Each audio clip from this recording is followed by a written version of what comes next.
Sahir. So we will start officially with the tilawat.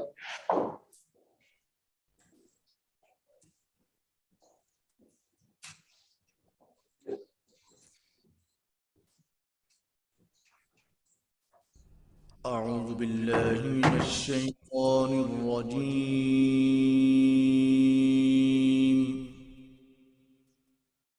بسم الله الرحمن الرحيم.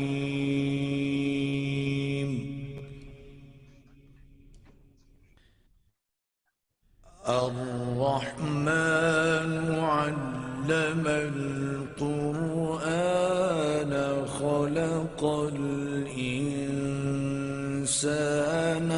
علمه البيان.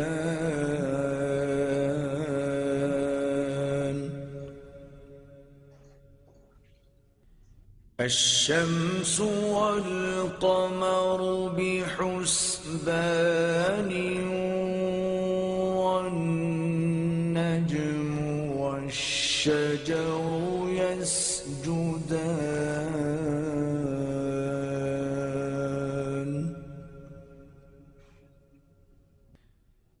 والسماء رفعها ووضع الميزان ألا تطغوا في الميزان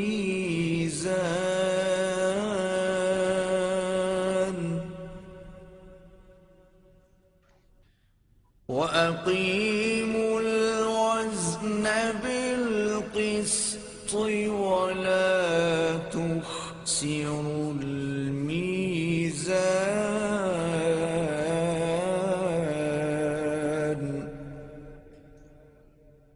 صدق الله العظيم. Jazakallah. Now I would request Professor Muhammad Shafiq from the National Center of Excellence in Geology from University of Peshawar for the opening remarks. Thank you very much, Haris. Can you hear me now? Yes, we can hear you.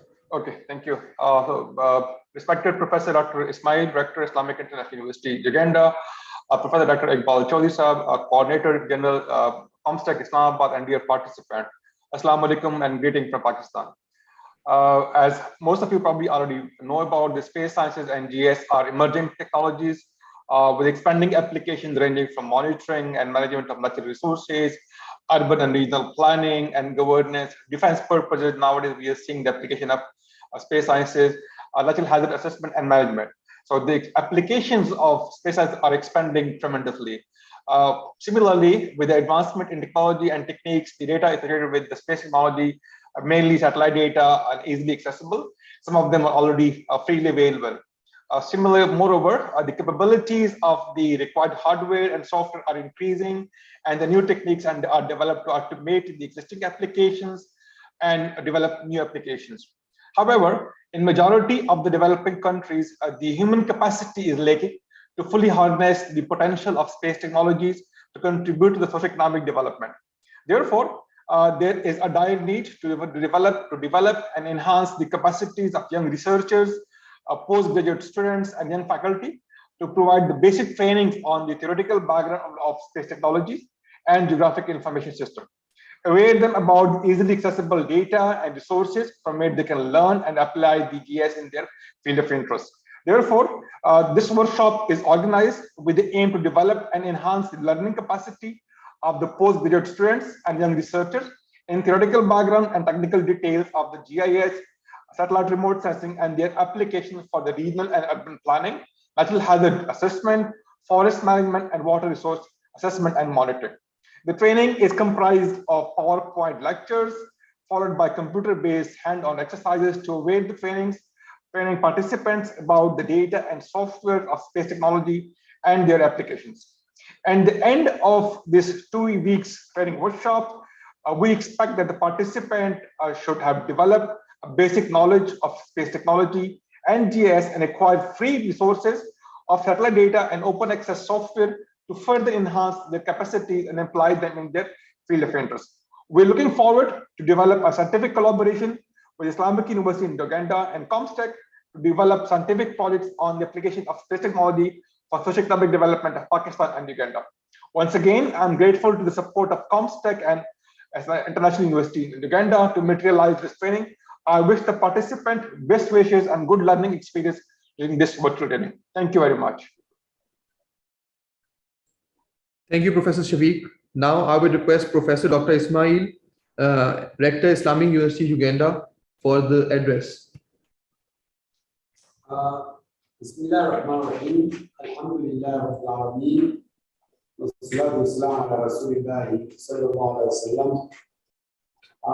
On behalf of the management of Islamic University in Uganda, I'm so delighted to be part of this inaugural event of our MOU between IUIU and comstech, the Standing Committee on Science, Technology, on Science and Technological Cooperation of OIC member states.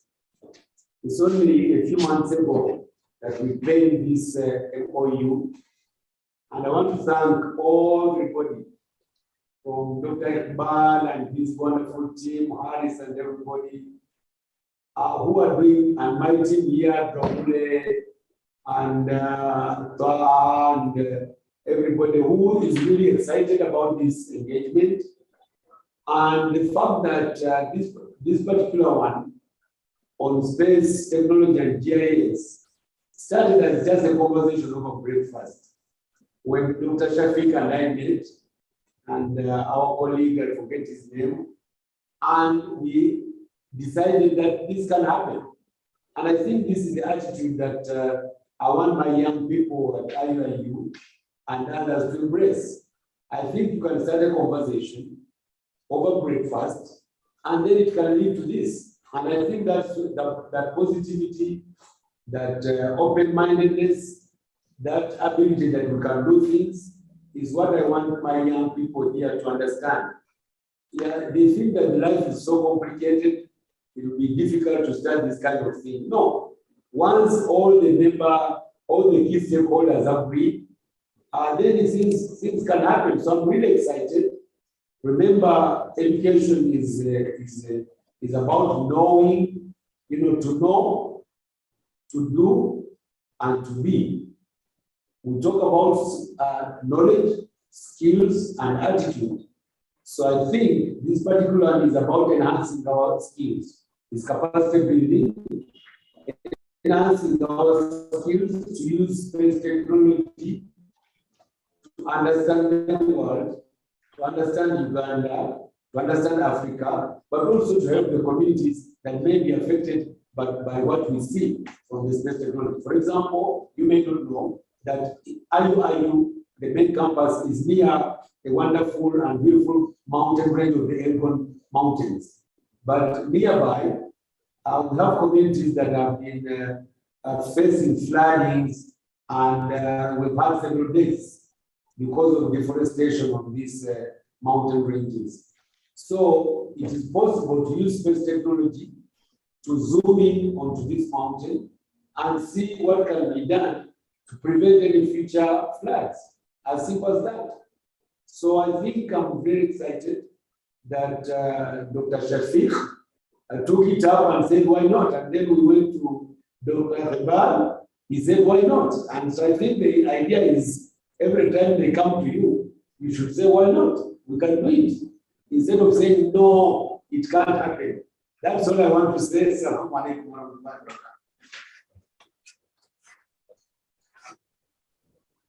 Thank you, Professor Ismail.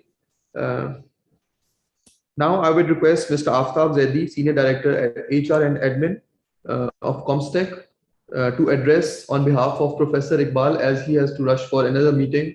But he has conveyed his message through Mr. Aftab Zaidi. Sir. Bismillahir Rahmanir Rahim. Excellency Professor Ismail, distinguished trainers and participants of the International Virtual Training on GIS and satellite remote sensing applications for natural hazards, land cover, and water resources. Assalamu alaikum. As Mr. Haris mentioned, that His Excellency Professor Iqbal Chaudhry had to go for another meeting. So I am pleased to represent him in this meeting. All of you are aware that today's event is being held in cooperation with Islamic University in Uganda and is part of the OIC Africa program. Several programs in different thematic areas are being to be held under the OIC Africa program for the capacity building.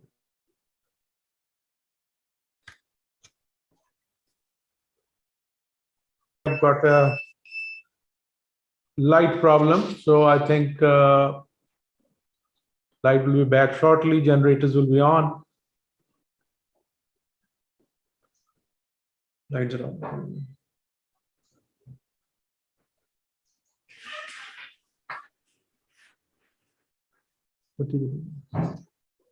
Sorry for the interruption. I was saying that comstech has initiated several programs in different thematic areas, which will be held under the OIC Africa program for capacity building of the Africa, with emphasis on least developed countries. For this particular virtual training course, we received 367 applications, out of which 120 were shortlisted. And now we have participants joining us for this training from various countries, including Gambia, Nigeria, Uganda, Saudi Arabia, UAE, Azerbaijan, Malaysia, Bangladesh, Pakistan, and many others. The training on GIS and satellite remote sensing is going to be a specialized training course across 2 weeks with 4-hour sessions comprising of lectures and hands-on training by the experts. These will include running and analysis of software and simulations in specific ArcGIS software. As we know, the use of GIS in tandem with emerging technologies is becoming a key tool in solving real-world problems using real-time data. A geographic information system is a computer system for capturing, storing, checking, and displaying data related to the positions of Earth's surface. This data, when analyzed, helps us understand Earth and how its physical processes and features can shape human activity and vice versa. There are various applications of GIS, but this training will focus on applications for natural hazards, land cover, and water resources. Few of the topics that will be covered are introduction, history, components, data types, and applications of GIS, along with case studies. Furthermore, lectures will focus on theory and applications of geoinformation tools, remote sensing, along with satellite image classification and interpretation. This will be followed by hands-on training on the ArcGIS software. I would like to welcome the trainers for this international virtual training. Dr. Mohammad Shafiq, who is Associate Professor at the National Center of Excellence Geology in the University of Peshawar in Pakistan. Dr. Samiullah, who's Assistant Professor and Manager R&D at the Department of Forestry Office of the OIC, Shahid Benazir Bhutto University, Khyber Pakhtunkhwa, Pakistan. This training is the first in the many that are to follow. In the next phase, the master trainers will travel to OIC member countries for physical workshops for greater interaction with the participants. I would like to commend the trainers and the organizing team of comstech, Mr. Haris, Mr. Hasib, Mr. Sahir, and Mr. Mumtaz, for making it happen in a very short span of time. Thank you very much. Thank you, sir. Now I would request Professor Shafiq so that we can start off with the technical sessions for day one. So the first session would be on the introduction, history, and components of GIS. Professor Shafiq, We are also going to make co-host Mr. Zishan, and you can just cross-check that he's available with us or not. I think he is available. I can see his name. Zishan, Okay, it will be. Shall I just start with that, or? yes, sir, we can start. Okay, Meanwhile, sure. So, making him the co-host. sure, that's fine. So, okay, thank you very much again. So this will be the first lecture, technical lecture of this training. I will start sharing my presentation so you can see the PowerPoint slides.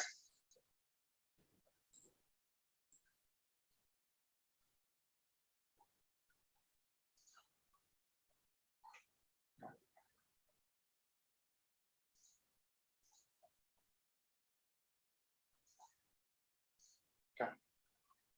Can you see the slides now? Yes, sir, we can see. Can you Okay. make it the full screen mode? Yeah, I'm just doing it now. I think it's better now. Is it in full mode now, I guess? Yes, sir. Okay, thank you. So this will be the first technical lecture of this training. My name is Dr. Mohammad Shafiq. I'm working as associate professor at the National Center of Excellence in Geology, University of Peshawar, Pakistan. I did my master's and PhD in remote sensing in GIS for geohazard from the University of Twente, Netherlands. For almost 20 years, I'm working on this application of GIS and remote sensing for different applications. Mainly, my research interest nowadays is natural hazard assessment and monitoring. I'm working on landslides, earthquakes, floods, and forests with my team. We have developed, recently there is a center called the National Center of GIS and Specific Applications, NCGSA, that is established in Pakistan. The main goal is to propagate and aware the people about the potential application of GIS and space technologies. So under that center, we have established a lab in University of Peshawar that is called the GIS and Space Application in Geosciences. So our current focus is mainly on the geosciences. I'm very happy that we meet Professor Ismail in Comstech this year, a few months back, and we discussed about this training, and he was very kind to arrange that, and we're thankful also to Comstech to arrange that training in very short span of time. So here we are now. This is actually a training for the beginners. We have we heard that there are participants, there are students, there are young researchers from the IIU who are interested in these technologies, and so we organize this training with keeping in mind that the participant would be beginners. Of course, they will have the background of computer background. They have some background of our sciences. So considering that in mind, we have developed the course. So we'll start with the basics, and we'll also go to the application. But our main theme is to enhance, develop, and enhance the capacity of the postgraduate students and then researchers on the applications on GIS, what GIS is, how it works, what are the background, what is the theory, what are the concepts, what are the key components, and why it is required also. And second component of this training would be on the remote sensing. Mainly, we are relying on the space technology, the satellite remote sensing, because that is expanding tremendously nowadays. We are seeing that new satellites are being launched almost every month nowadays. They are providing us a lot of data which are available. Some of the data is available free of cost. So we don't have to pay a single penny for that. The data is available. We can acquire the data freely available from the satellite, from their website of those space agencies. We know there are NASA, we have the ESA, the European Space Agencies. Now we also have the Pakistan Space Agency here in Pakistan. They're providing that huge data, which is available on portals. And that data can be used for various applications. So currently, if I compare the space technology with 20 years back, when we started working on the GIS, we didn't have the softwares, we didn't have the data, we didn't have the hardware. But nowadays, things are pretty easy. If you are interested in the GIS technology, what you need specifically is a computer. If you have a computer and you have internet connection, you can do miracles, you can do a lot of things because data is available free of cost. There are softwares which are freely available. There is lectures, very good lectures are available on YouTube. There is tutorials available on YouTube and also on internet, and there are case studies. A lot of literature is also fairly available. So if you have interest, you have a good computer and you have internet, you can do a lot of things with that. And that's what we have keeping in mind for this training. So we just wanted to give you the background. And then if you have interest, you have the motivation, you have dedication, you can just move on and you can do a lot of things. And we will be there to help during this course of time, during the after this training, we will surely, because our aim is not to just stop this training, we aim is to move on from there and that to start a research collaboration with the with IAU in Uganda and also other partners who are present in this training to actually move on the applications. So to begin with, the first talk is about introduction and background of GIS. For the beginners, probably you heard the name of GIS. It stands for Geographic Information System. So if you heard the geographic, geo means Earth. So it's the information which is linked with the Earth. So we can have the information data which is linked with the Earth, because most of the thing that we are doing is related to the Earth. So data that we're talking about in GIS and specifically is about the geographic data. And then we have the information. So we are collecting the information of the Earth that can have different information, can be the forest, can be the water, can be the hazards, can be the distribution of humans, can be the population. We can have plenty of things which are visible or even invisible on the surface. So we're actually retrieving that information with the help of GIS. And then we have a system. So what you need is a system also. So you have the geographic, the data which is linked with Earth, and then we are retrieving this information with the help of a system, right? That's why we call it GIS, Geographic Information System. So it's a system that is collecting the data which is linked with the Earth's surface. So data that we talk about throughout this GIS, throughout this course of 2 weeks would be about the geographic data, like the data which is linked with the Earth features. If there is some question, I will be very happy to take questions during the talk. So I want to make it actually a discussion rather than having one-sided flow of information. So if there is some question, please raise your hand, and then we can take the question. We can have more on the contents. About the definitions of GIS, there are plenty of definitions available on internet. You can retrieve many of them, but the concept is same. It is the same concept in the background. You can have change the words, but more or less it's the same stuff that we're talking about. So the first talk, the very famous definition that I put few of them together here. One of them is from Aronoff in 1889. Would say that any manual, a computer-based set of procedures used to store and manipulate geographic data. So here you can have the manual means. Because in the old time, people were used to develop the maps. I'm sure you all know about the maps which gave the information about the Earth's surface. So those maps were usually developed by handmade. These were people called cartographers. Those people were developing those maps with their hands, with the help of scales, and they need to have symbols and different stuff. So those things were used to traditionally develop these maps. But now with advent of the computer base, these maps can also be developed in computers. So but now they have combined that. So you are mapping the maps based on computers, but you're also adding the information to that. So it's not only maps that we see on hand-based, on the paper-based maps, but these are the maps where the data is linked with those maps in real time. So when you see a map on paper, it's only map, it doesn't have the information. But in GIS, you have the maps, but with those maps, you also have the information which is linked with those maps. So in real time, you're seeing both this data at the same time. So the special data and also what we call it, the attribute data, that both are linked together in one system. Second talk, information about the definition is given by Nom again. It says computer-based system. So the system has to be computer because that's a digital system. You need to have a computer, rather a good computer because data is quite heavy. So you need to have a good computer to handle the data.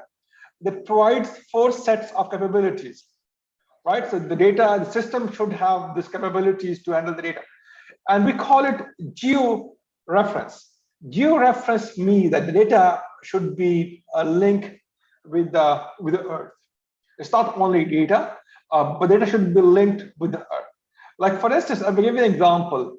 When we talk about a good building, I say there's a very beautiful building. It has amazing structure. It has amazing engineering design. It has amazing material. The second question that comes, that's the attribute, right? The information about the building is what we call the attribute of that information.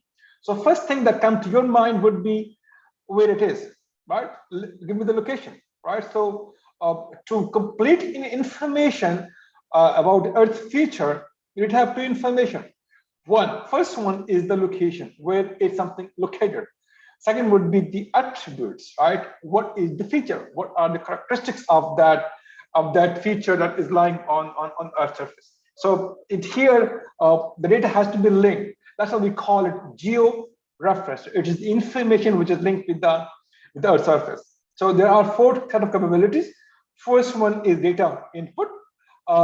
We need to have some input data. Surely, if you're developing some application in any field, you have to start with some kind of data, right? You have to build some data. Either you develop it yourself with help of computer, or you retrieve the data from different sources. Can be from satellite data, can also be from secondary sources, can also be download data from some other websites or from some companies or some government bodies. So the first thing that should have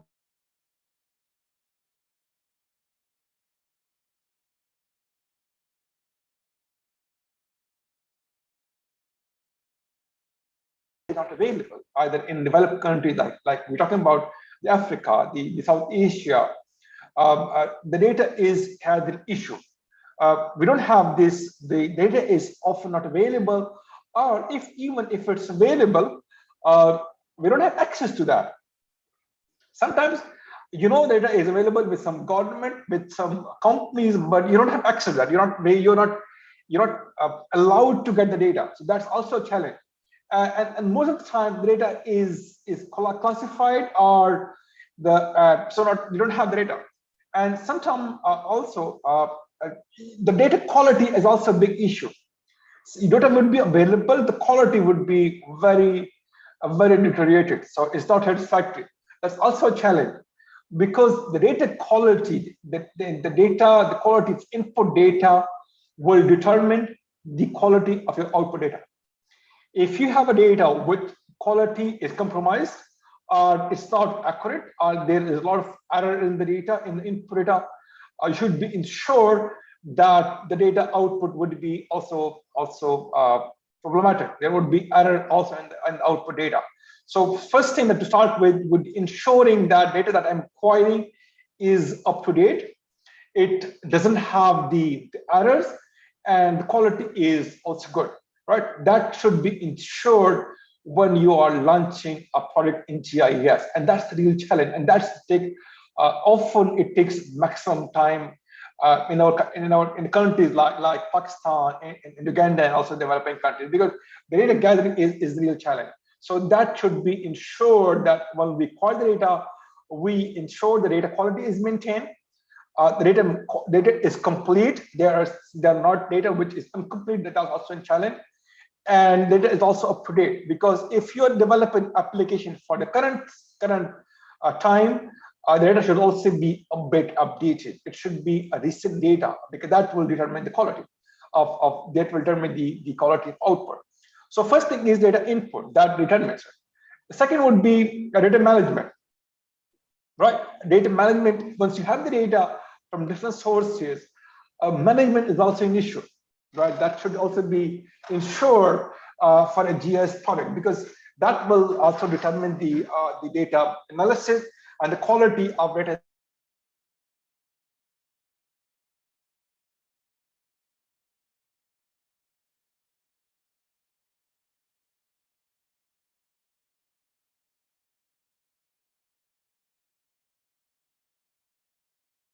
at scale of 1 to 1 million, but there would be another data which is available at 1 to 100,000 K. So combining that would also be a challenge, right? So data completeness will also be a challenge. So you have to manage the data to ensure that data is properly in the same system of projections.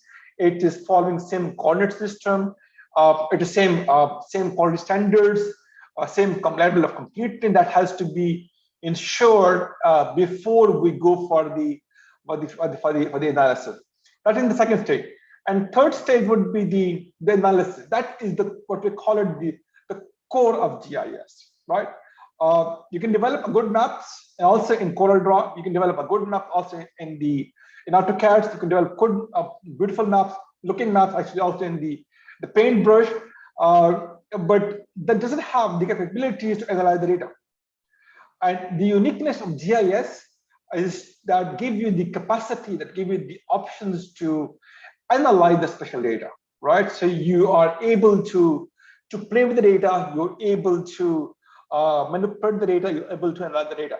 And I will give some applications, show you some case studies at the end of this lecture that will help you to understand how challenging it is to get the data, and how challenging it is to manage the data, and how challenging also it is to analyze that. And if you're not able to analyze the data, it's not GIS, right? Why people, there's a question that often for engineers that we can also develop some good maps. They can develop some good maps in AutoCAD, but the difference between those maps and GIS that the GIS maps have the capacity, have the capability to analyze. You can have the analysis option, and the analysis can be very strong, right? And I will share some example at the end of this lecture. So what gives you to GIS, the uniqueness of GIS is that it helps you to analyze the data. And the last one is data outputs, right? So we analyze the data, and we can produce the outputs from that analysis. And the outputs can be in the form of both options. They can be in the form of maps. So you can retrieve the nice looking maps, which give some very critical information. You can also have some good tables. So you can have the attribute data that helps you to give you information what the map says, right? So the output can be in the form of pie chart. It can also be in the form of graph. It can also be in the form of maps. It can also be in the form of tables. So these are some series of output that we can retrieve with the help of GIS. So that's also the components. And then we can also, there are other definitions of GIS, which is also very critical to understand. Because currently, when we are seeing also, that I'm also seeing from last 10 or 15 years in Pakistan also, that almost in every department of government, we are seeing that they have already established, or they're going to establish a GIS labs. And there is a background for that, because people in the government sector, people at the policy level, now they're seeing the potential application of GIS. They're seeing that how helpful it is to make decisions, how helpful it is to help them in distribute the government funds, how potential it is to help the government or the policymaker to help make developmental plans, like where to establish a new school, or where to establish a new hospital, where to build a new road, and how to distribute the development funds among the different provinces, among the different districts. Right, so that's why you are seeing that what we're seeing also in Pakistan, also in the rest of the countries, that GIS labs are being established in different government departments, and those GIS labs are mainly used to help the policymaker to make decisions. Right, like for instance, if you establish a GIS lab in the forest department, that will help you to tell you how much forest is existing in different parts of the country. How much forest exists, what are different types of plant species which exist, so you know how much forest is there. It can also help you to evaluate how much forest is being cut in the last 10, 15, 20, 30, and even 50 years nowadays, because we have that satellite data of last 50 years are archived in the different websites, and that data is available free of cost, right? So you can see how trends is happening with the forest. So if you know the past, what happened in the past with forest, that will help you also to make policies for the future, because future depends on what we're doing in the past, right? If we keep the trend, what we're doing in the past will have consequences, will have an impact also in the future. So the trends that we are monitoring, trend that we are seeing from past will determine the future also. All right, so we can, that's why GIS is also called as a tool that help you to help you to make policies. But it's important to understand that it's not decision making tool. It doesn't make a decision for you. It helps you to make decision. So that's why we are taking it as a decision support system. It's not there to make decisions, but it helps you to make decisions. And also the data is, again, data should be especially reference. So these are some of series of definitions that summarize how GIS can be used for different applications. Now, again, one of the beauty of GIS is that it can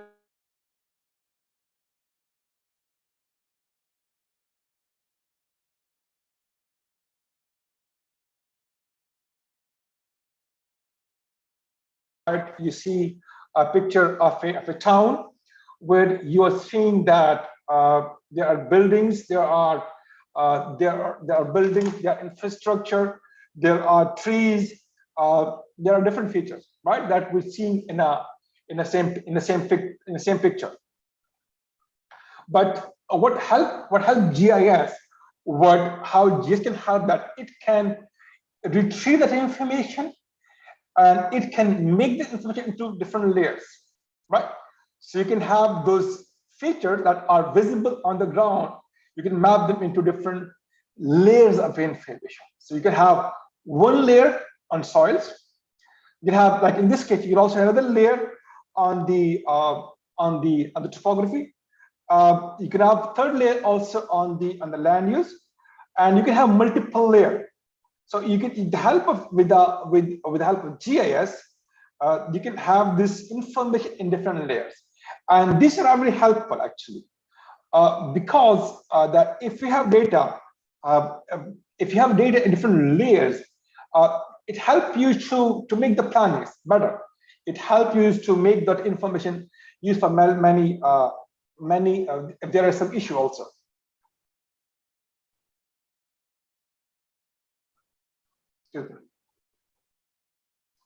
So what help is, like in this of soil, for instance, if you have a separate soil layer, you can use that soil layer for making different policies. Like you can know where is your fertile soil, where is your barren soil, where you should cultivate your specific plant species, where you should cultivate your specific fruit species, where you should build your buildings, and if there are the initial, right? So you can use that soil layer for different applications. Similar topography also. Topography is how the earth looks like, right? So that can also, if you have a separate topography layer, it helps you to make the plannings. If you want to build a new house, for instance, ideally you will not build it on a very steep slope, right? You will build it on a relatively flat areas. You will build it on an area where you have a stable soil, right? So that layer of information will be very helpful to make planning for you, to help you to make planning. So then you have a district boundaries also. So it helps you also where something is located, like in which district different hospitals are located. That helps you, right? If you come to a new town and you wanted to know, right, how many hospitals, how many schools are located in my community, in my district, that information is available for you with help of GIS. Land use, we're seeing, like how to build the land, where to develop, how to use the land, where should we build schools, where should we build an orchard, or where should we have agricultural land. So this information is available if you have data in multiple layers. And also hydrology. Hydrology is the water layer, how the water looks like, what do you have water resources. For instance, if you want to build a new water dam, you want to have a new canal, how you want to make a new hydropower project, the water layer is important. Like, because what you need is the salt, the water is critical for that. So you need to have this information available in different multiple layers. And if that information is available in multiple layers, we can have it help you to make policy making. And that's what we call it, that with the help of GIS, since the data is available in multiple layers, and that's why that help us to retrieve the user information and make different decisions. Now, how it helps, how GIS works. Usually, we start with the real world. So what you have, if you want to build, let's just give an example that you got some money and you want to build a new house, right? So how do you build a house? So you go to a town and you see the area where I should buy a land and then to build a house. So again, you start with the real world, right? So you go to the area, you start on the ground, and then you see how the topography is, how the soil is, and how the land is, where should I build my house. So always we start with the real world. Similarly, also it can be used for if you want to build a new forest, or you want to build a new agricultural land, or you want to build a new plant species. So start with the real world. And how do we get the information of the real world? Because if you are sitting on the ground, what you see is in front of you. But most often, what we're looking for is we want to see the area from the top, right? So you want to look how the whole city looks like from the top. So then in that case, what we need is to have the aerial photographs. Aerial photographs are the picture that is taken from the earth. Okay, there is a question from Bamboo. Let's take the question before we move on. Can you say your question, please? Please unmute your mic so we can hear you.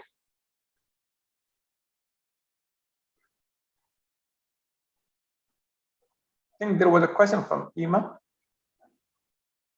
If you could please unmute your mic so we can take a question, otherwise we can move on.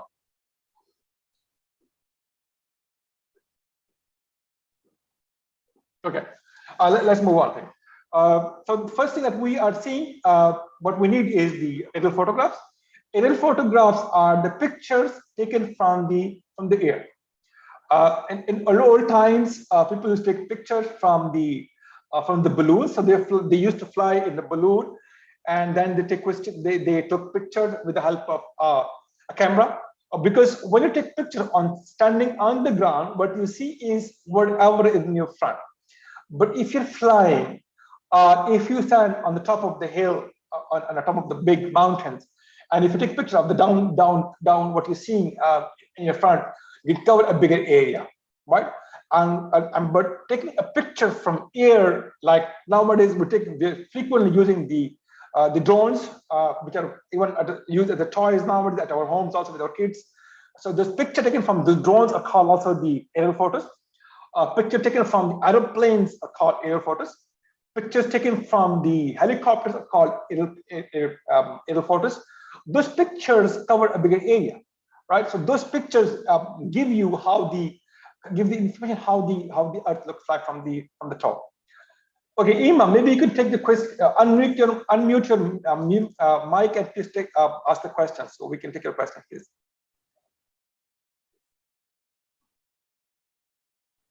Ima, please unmute your mic, please.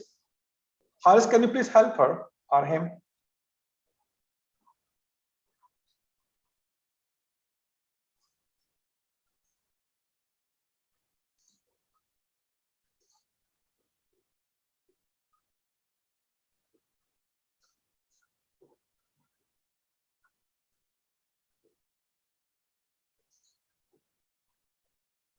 Ima, we cannot hear you. Your mic is muted. Haris, can you hear us? Are you there? Yes, I can hear you, sir. The Ima's their mic is mute, or can she unmute herself? Sir, actually, we have only allowed to ask questions in chat. Okay. So we take question. Maybe after 10 minutes, we can have 5 minutes of question answer session, and we can take the question there. So I would request the participants, if you have any questions, you can type in the chat, and in the question answer session, we can just go through the chat and ask questions to Professor Shafiq. Or maybe after this slide, let's have a 5 minutes of question answer session. We can take question from the slide that we discussed now, and then maybe we can also have the question session during the middle. After every 30 minutes, we can have a short question answer. That helps people to not forget the material. So after this slide, we'll have 5 minutes of question answer session, hopefully. So let's come back to this slide. So in real world, I said earlier that we can have the questions, we can have the data from the air photos. Nowadays, we are also seeing very frequently that there are satellite images which are available. And most of those images are available free of cost. Probably heard the name of Landsat. Landsat is free data from the NASA website, NASA European, the USGS, the United States Space Agency. They are providing data free of cost, and that data is available from last 50 years now. From almost 1970, that satellite images are available, and they're free of cost. So you can monitor the land cover change, you can monitor the forest cover change, you can monitor the glacial changes, the water change, a lot of things that happen in your town, in your county, in your cities, with those images free of cost. That data is available. And recently we are seeing a lot of new data is also available. That because with time, we are seeing that new satellites are being launched, and those new satellites have more capabilities. Either their spatial resolution is more fine now,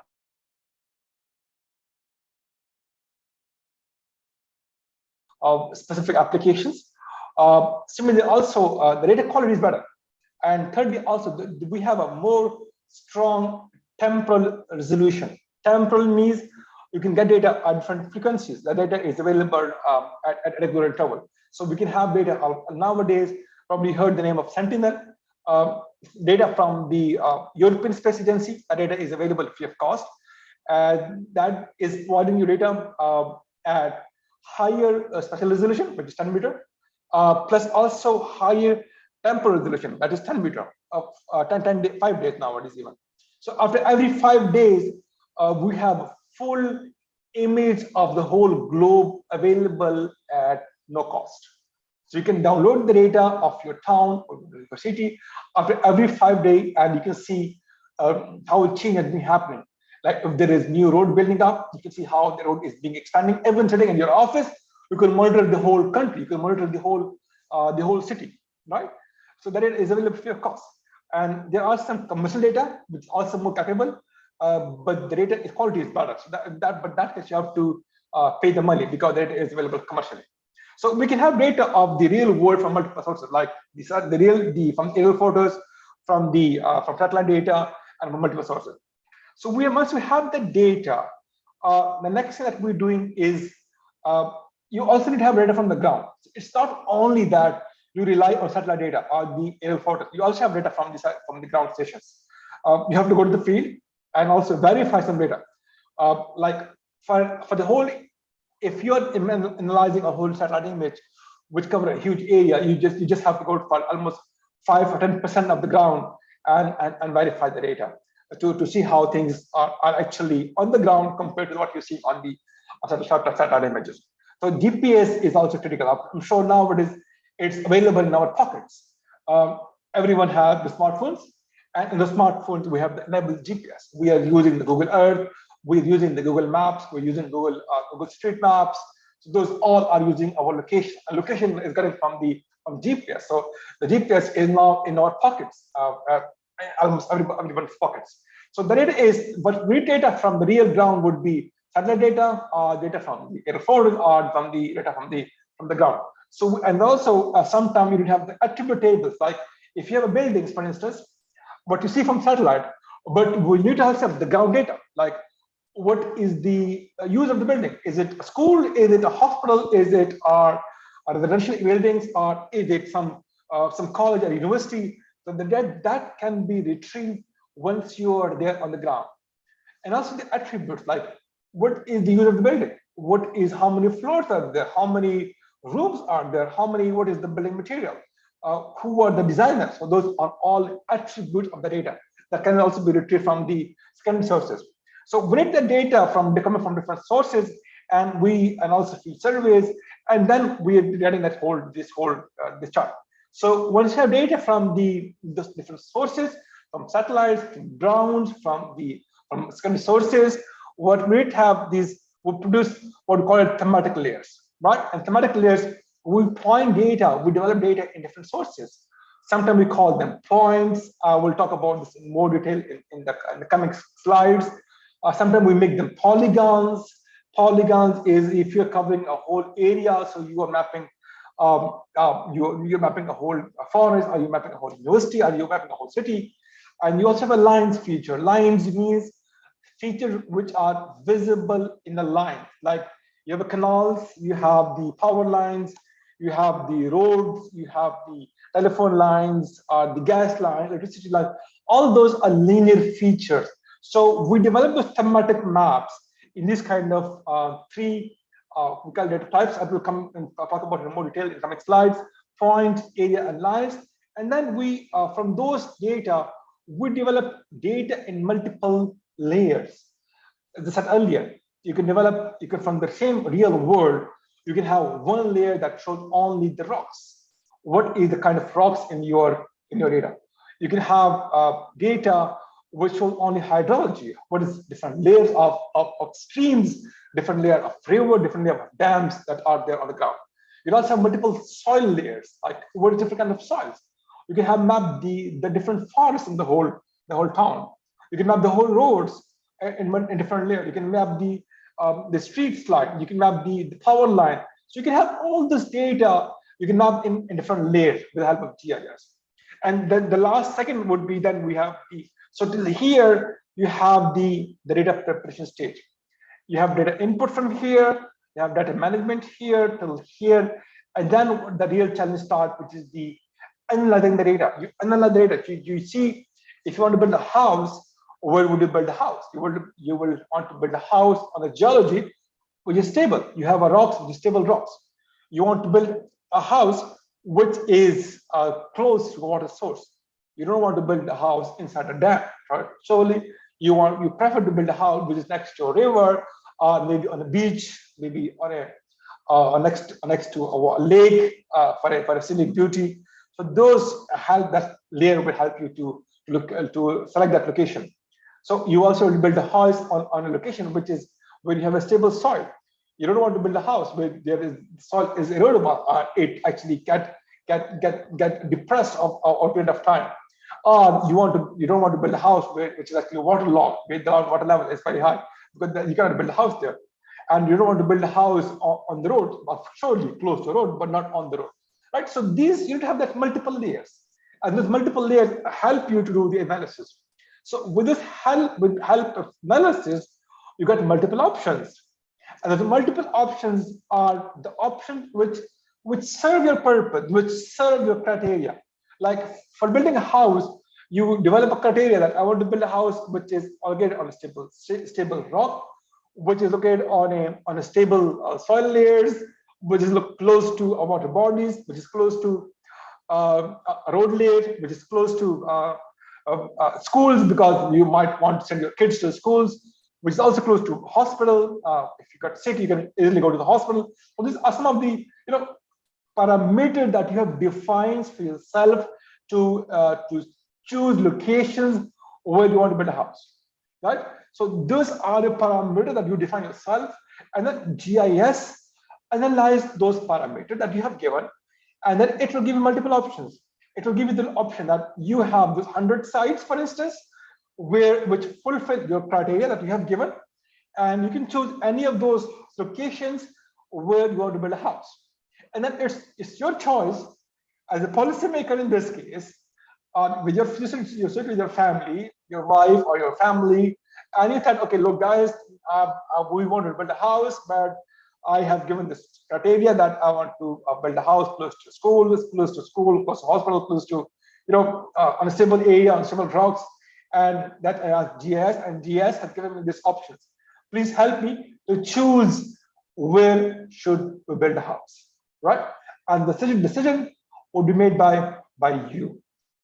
But GIS help you to make decision, but decision will be made by you, right? So similarly, for any kind of project in GIS, it gives you multiple options, right? It gives you options which fulfill your criteria, but at the end, it's the policymaker, maybe at the government, at the minister level, at the different bureaucrats, or the family members, or yourself, who has to make the decision. So GIS help you to analyze the data, get the data, analyze the data, apply different parameters, different attributes, different analysis tools, and then it develops you different multiple options that you can use further to make the decision for you that is fulfill your criteria. So let's have a 5 minutes question answer session.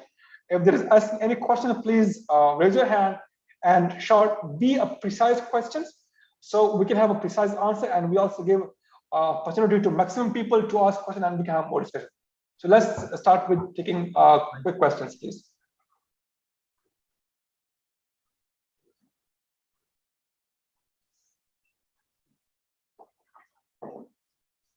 Aris, can you please facilitate? Yes, sir. We are going to open the mic for Mr. Amin Musa. Please.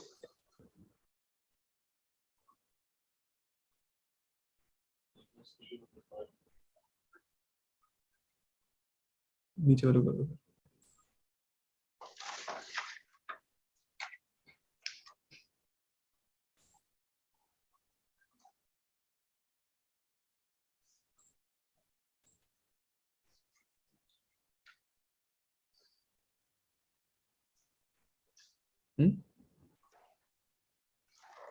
Mr. Saddam, you can ask your question.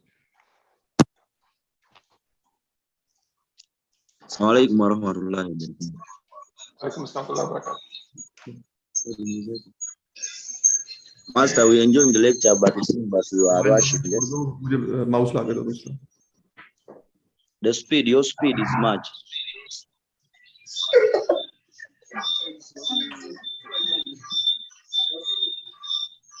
Is this the question? Your speed, reduce on the speed. Okay, I will try to speak slowly, but the material is too much. So I said let's try to do fast, but I will try to reduce my speed. But okay, I'll try that. Thank you. Okay.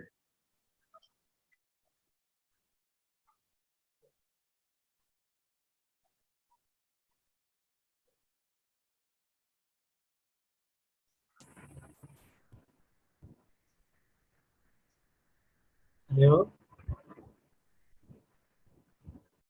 Hello. Yes, we can hear you. Yes, Mohammed yes. Zahid. Yes. Kindly share the link to download the ArcGIS software.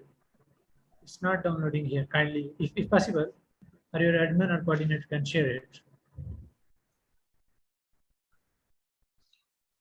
Well, actually, it's a licensed software. It's not freely available.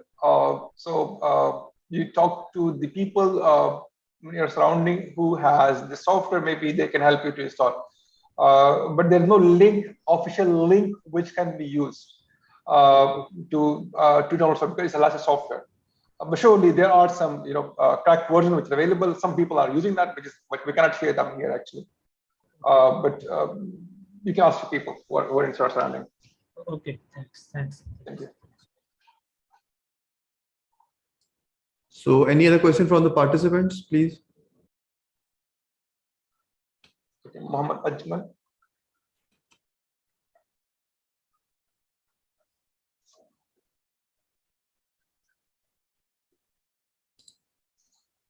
Yes, Mr. Asif, you can ask your question.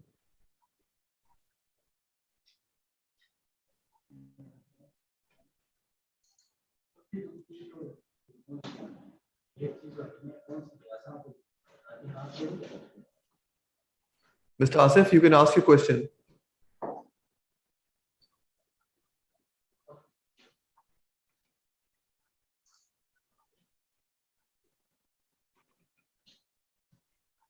Mr. Asif, we are not able to hear you.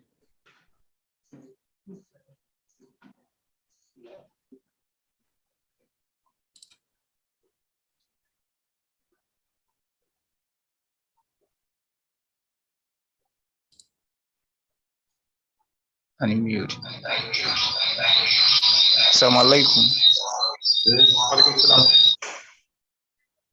For me, I just want to thank you for the wonderful presentation.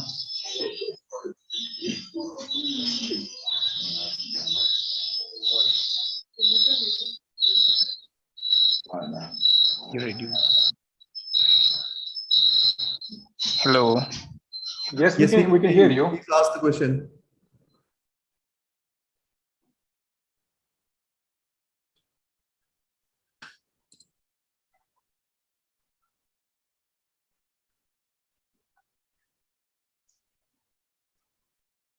Mr. Martin, you can unmute and ask your question.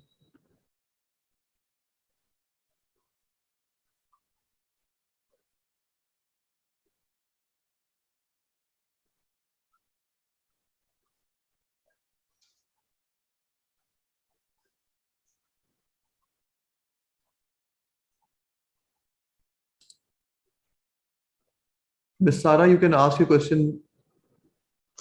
Yes, good morning, everyone. Maybe this question has already been asked. I would like to know, are we going to have access to a link to the free GIS software for the training, or we have to work it out ourselves? Thank you. Yeah, you have to work it out yourself. Unfortunately, there is no link that can be used for downloading software. Of course, there are some cracked software, but practically it's analysis software from the easily, right? So you have to manage it yourself. Oh, that is going to be very, very difficult for us to engage in the activities. Quite frankly, it's going to be very difficult. I would request you to communicate with Mr. Dagule or Dr. Umar Yaya from IUIU, because they are going to set up the lab for the participants from Islamic University in Uganda. Yeah, but most of us are using personal computers, and we're not at the university. You can communicate with Mr. Dagule and Dr. Umar Yaya for that. Okay. So if you find some of us out of the training, don't ask. Bye.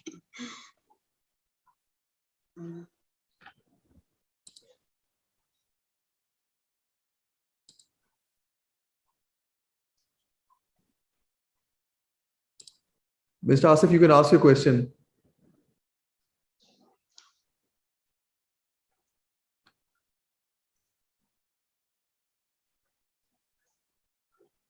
Mr. Asif?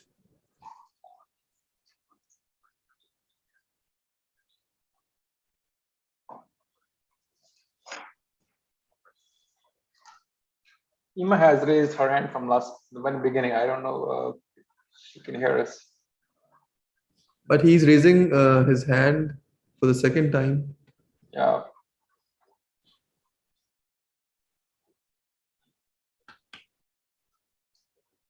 We requested him to unmute, but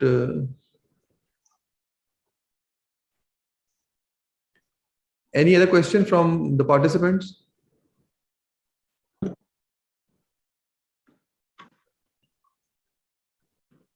Hello?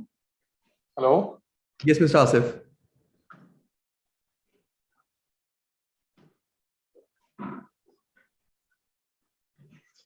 Hello?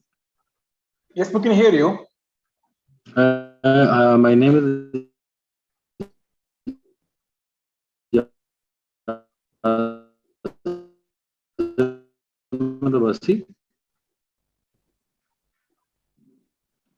I would like to ask a question that anybody in GIS is okay for this training, any other skill. So we need some spatial data or any type of data, or you are going to provide us some data for the training during training for practice like georeferencing, geoprocessing?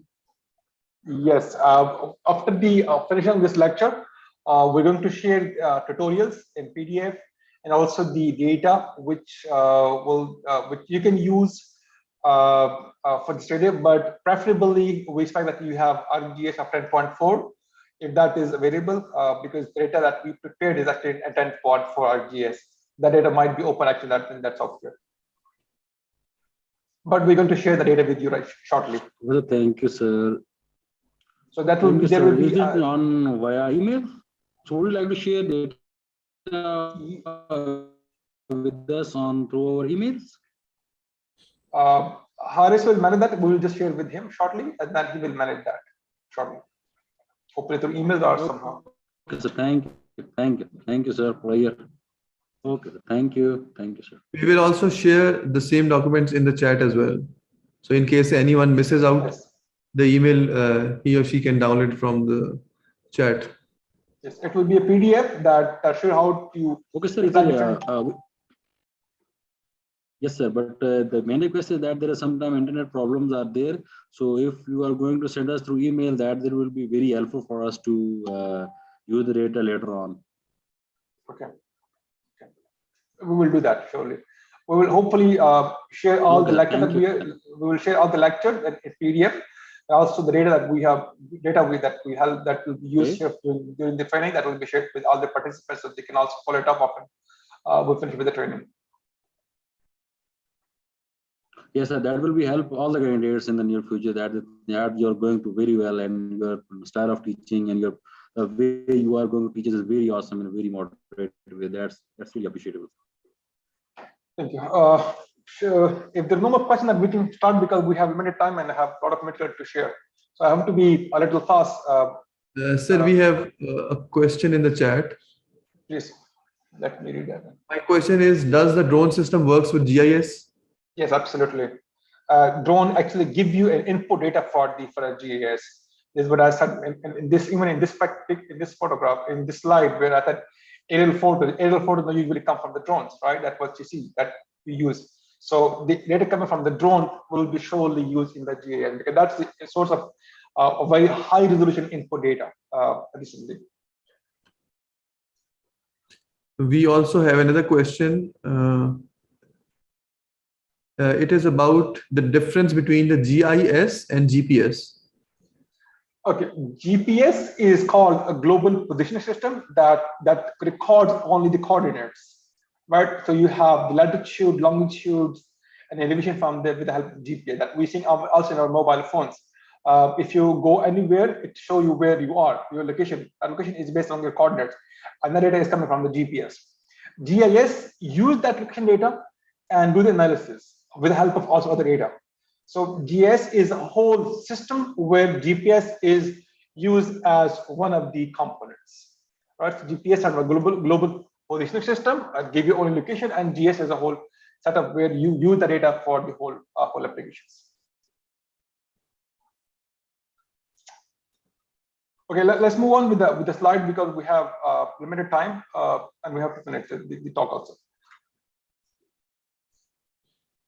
Okay, and second question that usually we can ask ourselves or even to technology, if you want to convince some policymakers, why do we need GIS, right? What is the use of that? Like that there are plenty of technologies already available in the world, plenty of things are already available. What is something new that we are doing with help of GIS? So there are a lot of things that there is not a fascinating thing that can be done with the help of GIS. It get data from multiple sources. You have data from satellite, you have data from the drone, you can have data from the secondary sources, and then you integrate them into one system that's called GIS. So you have data from the multiple sources can be used into one system. And also it do the analysis, it do the visualization. You can have nice looking maps based on multiple analysis, based on multiple tools. So you can have also very nice visualization of the GIS based on your analysis, and also data from the satellites. And also sharing and transformation of the data, right? You can share the maps, information in the form of maps, which are very easy to understand. You can also share information in the form of attribute tables or reports, which is again based on those maps and the tables, right? So those information can be retrieved very easily from those maps and those tables. And nowadays, we know that 70% of your information is based on geographic, right? If you want to build a new house, what you need is earth data. If you want to plant a tree, what you need? Geographic data. Where do you want to plant a tree? If you want to build a new agricultural lands, right? Where to make those lands? If you are developing some, defense purposes, it's all geographics, right? Where your enemies, even in past, during the wars, in past, even in current wars, ongoing wars, the main use is space technology. to see where your enemy is, what's his location. And you also plan your response based on your location, based on your strategy. So all those strategies they were used for developmental planning, like you want where you want to build a new school, where you want to build a new hospital, where you want to build a new roads, where you want to build a new city. How do you plan your power lines? How do you plan your power generation dams? It all depends on the 70% information that you need is from data from the Earth surface. So that's why GIS is unique. It's more powerful. That's very critical nowadays to help you make those decisions. Now, what are the questions that GIS can help you with that, right? So first question is, where is it? Where is it means where something is located, right? If you go to a new city, what you need is, and you want to stay in a hotel, what you need is where are the hotels, right, in that city. And if you look for specific hotel, just have to say that names of that hotel. Where is that that Hilton hotel? Where is that Hyatt Grand Hyatt hotel? So that will give you the locations. Where is that power station? Where is that school? Where is that hospital? All right. First thing is, where is something? Where it is? That information is retrieved with the help of GIS. So that's the first thing that GIS can help us to see where something is located. Second is, what is at? What is at means what is something located at a location, right? If I'm going to another city, another town, I wanted to know what are the hospitals there?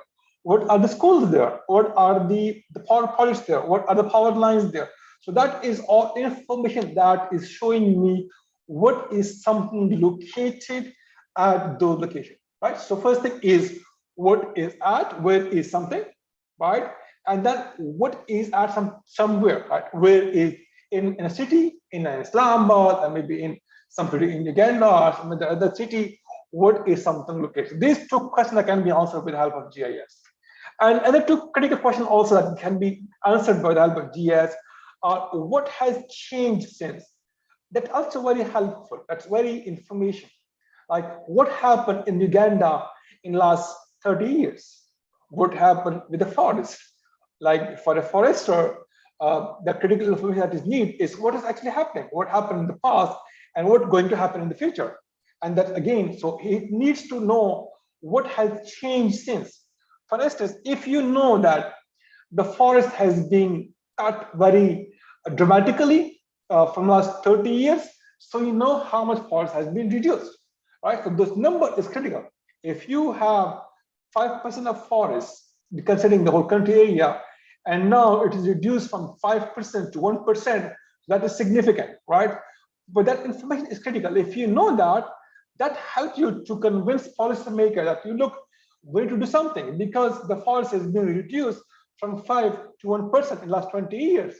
But how do you know that? You can know it with the help of GIS. GIS helps you how something has been changed in last 20 or 30 years. And that can be answered with the help of GIS. The same can be used for urban planning. We know that cities are developing at a rapid pace. We know urbanization is happening. We know that we're converting agricultural land into built-up areas. But the question is, how much? Right? If you don't know how much, we cannot convince the policymaker. So if you want to convince the policymaker, you need to know the answer of how much. And for how much, you need to have the values. How much land has been transformed from agricultural land into built-up areas, right? That information can be retrieved with the help of GIS. So what has changed since means we're monitoring something between two periods of time, last 30 years, last 40 years, changed from last 2010 till 2020, right? From 1990 to 2020, that has been changed. So those changes can be analyzed, can be investigated with the help of GIS.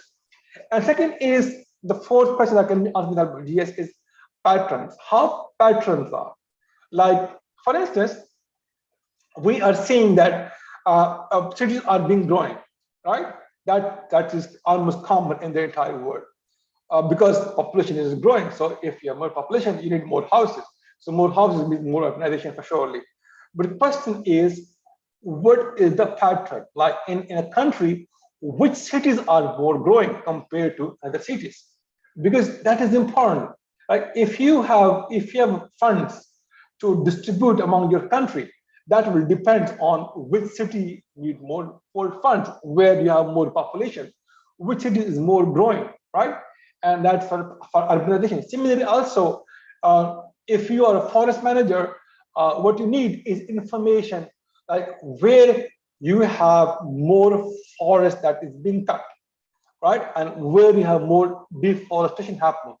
Because that information is helpful, because if you know where you have more deforestation happening, you can quickly tell the people, tell the government, and look, this is the location where you have more people are cutting the forest. So we need to do something to stop that and to stop the deforestation.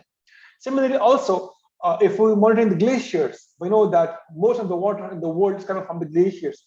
If there is no glacier, we will have no more water in most of the these big rivers of the world. So if there is no more river, we have no more agriculture, right? If there's no more agriculture, we have no more foods. If there is no more food, we cannot live, right? So we need water, and we need sustainable supply of water. And for sustainable supply of water, we need to have a big glaciers, which are there. And if those glaciers are melting at a faster rate, we expect that there might be a time in future where all glacier will be melted, and if there is no glacier on the mountains, it means that there is no water in the rivers. If there is no water in the rivers, we can imagine the consequences, right? So those things are important to understand, that things are critical to understand, but that can be used with the help of pattern. If we are monitoring what has been changing in the past, and if once we know what's changing in the past, we can also quantify the trends. The trends means if we know the glaciers are being melting, the important thing is at what rate they are melting. Like we can tell that, okay, every year we are losing 100 million tons of glaciers, right? Every year we're losing hundreds per kilometer of forests. So those numbers are important, and that numbers can be retrieved with the help of your GIS, right? So these two things are important, like what has changed since, and what are the pattern. And the another thing that's critical is for the future.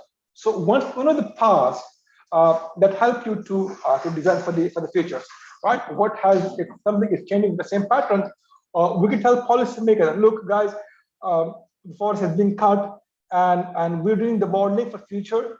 So what we are seeing from past is the last 30 years, the forest has been cut, and every year we're losing almost 100 square kilometers of forest. So if we keep on doing the same, there would be by 2035 from now, all the forests in the country will be cut. So which means there will be no more forests in the country from last to 2035. So if you can model that based on your past data, you can tell government that, but 2035 there will be no more forests, and there is no more forests. You can imagine the consequences would be huge, right? So this modeling has also been done with the help of GIS. Like you analyze the past, you define the trends, you define what has been changed, and based on that you also model the future. And these are some of the questions that can be answered with the help of GIS very effectively. The components of GIS is also important.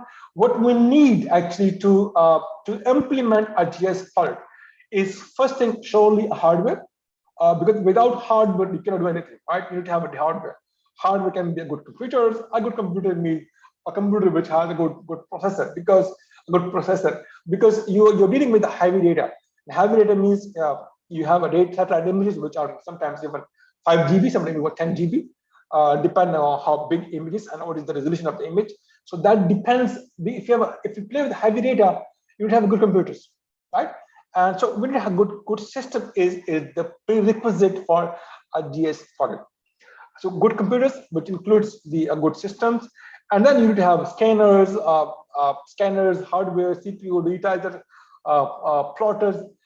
We need to have that in past, but not now in future, because currently we can do everything on our on our screens. We can do all the digitization. We can do all this scanning even with pictures.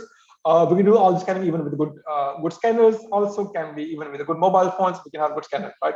That can be done very easily. So first thing is we need to have the good hardware, and then we need to have good software. Software is challenged because some of the software are commercial. Some of them are pretty expensive. So I have to mention that. You have to pay the money if you want to purchase a license software. But the good thing is that there are some software which are freely available now, because there are new things coming up. So there is a good trend that we see some free software also. You heard the name of Elvis probably. It's a very powerful software developed by the University in Netherlands. It was commercially before, but now it's freely available. So you can download that. You can do a lot of good things with that. You can do a lot of heavy data GIS and heavy data reporting with the help of Elvis software. You can have the multiple R software. R software can be used. You can have a lot of many other software which are also available, which are freely available, and that can be used for those data analysis. So databases, of course, if you have a database is required to run a data. First thing is, once you have input data, you have to develop a database into a GIS software, and that database will be used for data analysis. So first thing to do is gather data from multiple sources into a system and develop a comprehensive integrated GIS database which is using same projections, which are using same coordinate system, which have been integrated into same scale. If not same scale, I mean, you should have integrated that. So those things should have been done before you actually move to the next step. So database is clear. Then you have humans, which actually you guys are there, who are gathering the data, who are analyzing the data, and who are actually playing with the data. And then last one is policy and procedures. You have to have policies to implement that, right? So for procedures, how do we apply those results that we are retrieving from the remote sensing or from the GIS into our policy guidelines? So these are some of the key components of the GIS. Now, as I mentioned earlier, that in the data in GIS, we have two kinds of data. First, we call it spatial. Spatial means data which is showing us only the location, right? Like location mean in terms of coordinates. We know every thing on the ground that we're seeing has unique coordinates. Unique coordinates means it's data in the form of latitudes, longitudes, right? And in the latitude, longitude, we have degrees, minutes, and seconds. And even we can have seconds can be in different decimals. So even if you take one step on the ground, your coordinates are changing, right? And the location is critical in this case, right? Now, if wherever you're going, we ask for location, right? Even now we have a smartphone in our mobile phone, and we are using very frequently this amazing Google Street Map software, right? Google Maps, right? And we want to go somewhere to somebody's house. We don't ask that where is your house, but we don't ask them where is your house. We ask them, okay, please share me the location of your house. The location means you send us the coordinates through WhatsApp or through the location of the through Google Map, and then we click on the location in our smartphones, and the smartphone tells that okay, this is the route. How do you go to that location? Very easy. We don't need to ask street names, or we don't need to ask the house numbers. We don't need to ask the road's name, which path to follow, and what time to come. We just have the location, and you can have all this information available in your smartphone. And that is again location, right? So location is first one. But second thing that we need is to have so in GIS, once we have the spatial. And second thing is that we need to have the non-spatial data. Non-spatial means it's the attribute of that location, right? So you have these buildings first, that in this picture, you have these buildings, right? And we know that these buildings, that some of them are red ones, which are commercial problem, which are houses. Some are green, some are blue, some are these different colors, and every color shows us the different type, different use of those buildings, right? The red one are the houses, Green one are the parks, yellow one are the schools or hospitals, and the blue one are the water bodies. So this color shows us these other locations, and then we have those colors shows also what are the use of that building. But also for every building, there is also lots of information that we don't see that here, right? Like you have these buildings, we don't know who is the owner of that building. We don't know that. That is the what we call it the non-special data. So the name of that person is not special data; it's the non-special data. What is the design of that building? It's the non-special data, right? That is the characteristics of that building. What is the material of that building is again the non-special data. What is the design when the building was made? Who has approved the building? What is the subsurface information? That characteristics of that building can be retrieved from what we call the non-attribute data that can be retrieved with the help of GIS. So the beauty of GIS is that if you have those maps, just click on those locations, and with those locations, you can have the attribute data quickly available, free of cost, and at the same time. So it's different than the paper-based map. Where paper-based map, you have the paper, and on the paper you have the nice maps, but you don't have the real-time data linked with that. But in GIS, if you have maps, you just click on those locations, so it will show you the coordinates, mean the location, plus all the characteristics of that building can be retrieved on the same screen. You just click on that, and then you have all the information displayed on the same screen. But for that purpose, that data should have been fed in the database. It's not automatic, right? First, we have to develop the databases. Like in this case, you have to digitize those buildings. First, as I said earlier, that developing data is a real challenge in this case. So first thing you need to develop is the database. Mapping those buildings, critical, right? So you map those buildings, and then you feed the information of those buildings into those locations, right? That here's a building, and here are all the characteristics of the building that should be having given in that should be there, right? So you have the location, and you also have the attribute that can be combined in the help of GIS. So location is again with the help of GPS, we can acquire that in form of latitude, longitudes, and elevation that can be easily acquired nowadays because the GPS are pretty cheap. Even if you don't need to purchase any GPS, what you have is mobile phone in your pockets. There are apps called GPS apps. You just install that in your mobile phone, and then you click on that, and wherever you're standing, you can retrieve the location in the form of coordinates that can be easily retrieved. So you can have latitude, longitude, and altitudes. Now, data types of GIS, we can have multiple data types of GIS. Usually, there are data that we are mapping in the form of points, lines, and polygons. I will show you the picture so that will make it easy for you to understand. Here, right? So, like if you're developing a database of a city, you can map those city in different of these features. You can map some feature as the points.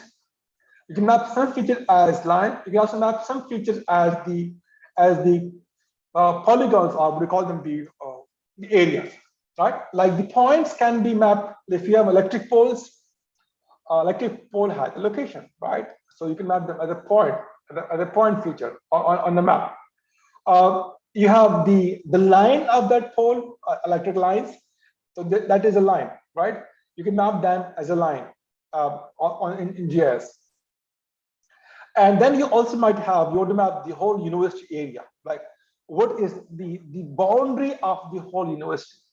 So that can be mapped with the help of a polygon, right? So you can use these three features, points, line, and polygons, to map a whole city, to map a whole country, to map the whole world also, right? Like you can map the country's boundaries as polygon. You can map all the roads in the world as line. You can map all the schools in the world as points. Also, you can map all the schools in the country as points. You can map all the hospitals in the country as points. So you can map the features in the GIS in the form of either points, lines, or polygons, right? And same here. So now we can represent those three features of lines, polygons, and aligned polygon and points, either in the form of what we call it vector models. A vector means you digitize them manually, or in the form of what we call a raster model. Raster means you have data in the form of pixels, right?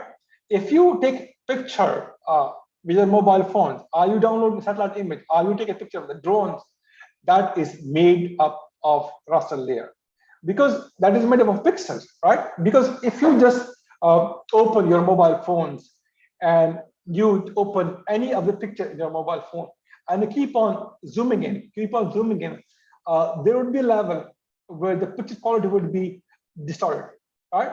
What you will see is the pixels, grids, and we call them the pixels. So those are what we call them the raster data, right? That's the raster data, because it is made from the pixels. So if you keep on zooming them, you see pixel, but if you zoom them out, what you see is information. That information can be from pictures, can be in form of an image, can also be in form of aerial photographs.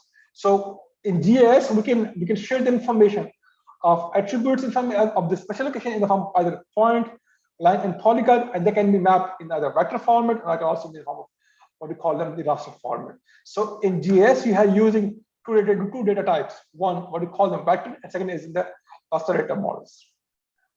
Now here, that's a beautiful picture. You see a nice looking picture of a forest, and if you see this picture,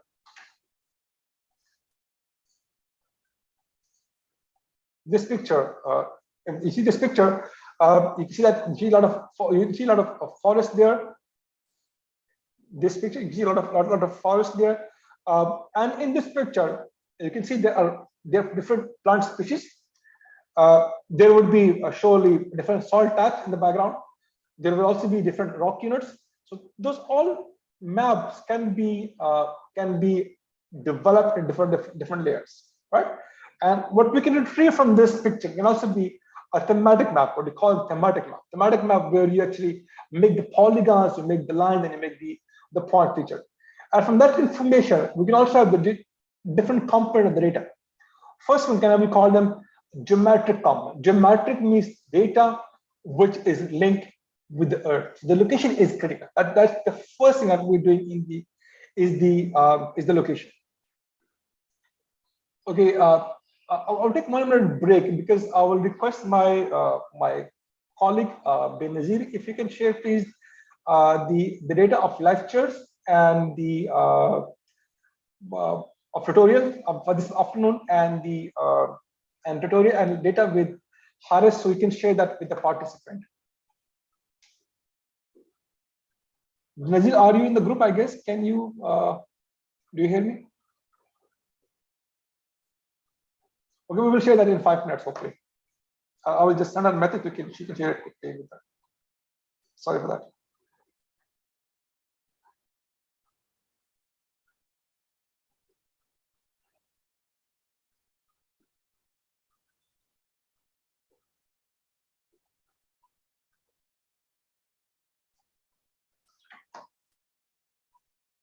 Okay, she will just share that.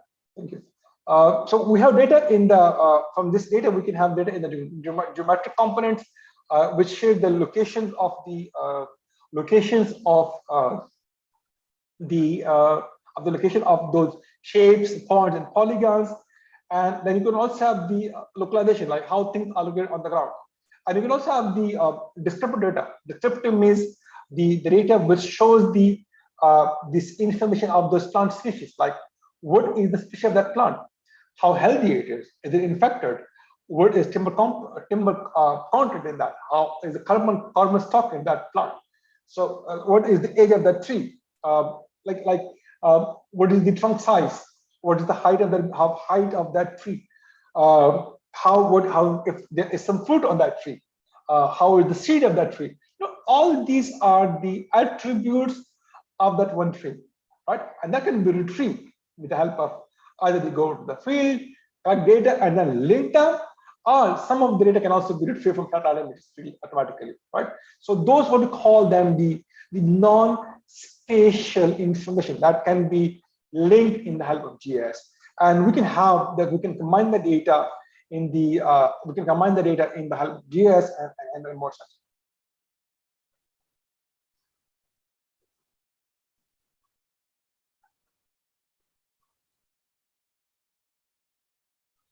Excuse me, sorry.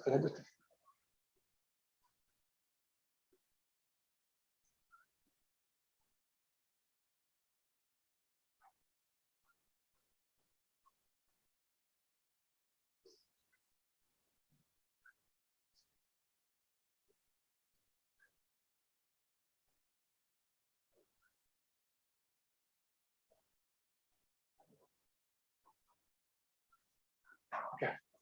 So we have the special announcement information in that case, and then the third component called the what we call the temporal component. Temporal is critical also here. Temporal means time-based. That's why we call them temporal, time-based. Time-based means if something are changing over different times. We know forest is changing over a period of time. The last 5-10 years, forest has been changed, right? It's increased or decreased. Similarly, also if water bodies, we talk about water bodies, they're also changing over a period of time. And urbanization cities are being changing over a period of time. So to monitor those changes, we need to have a temporal data. Like we get data from different times. After every 2 years, after every 5 years, or after every 10 years, we get the data. So to see how things are changing over a period of time.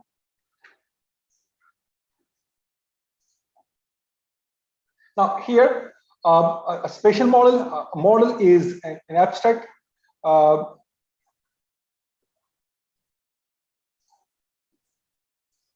Model is from reality to model. So first thing is we have the reality in the form of satellite images or in the form of the aerial photographs.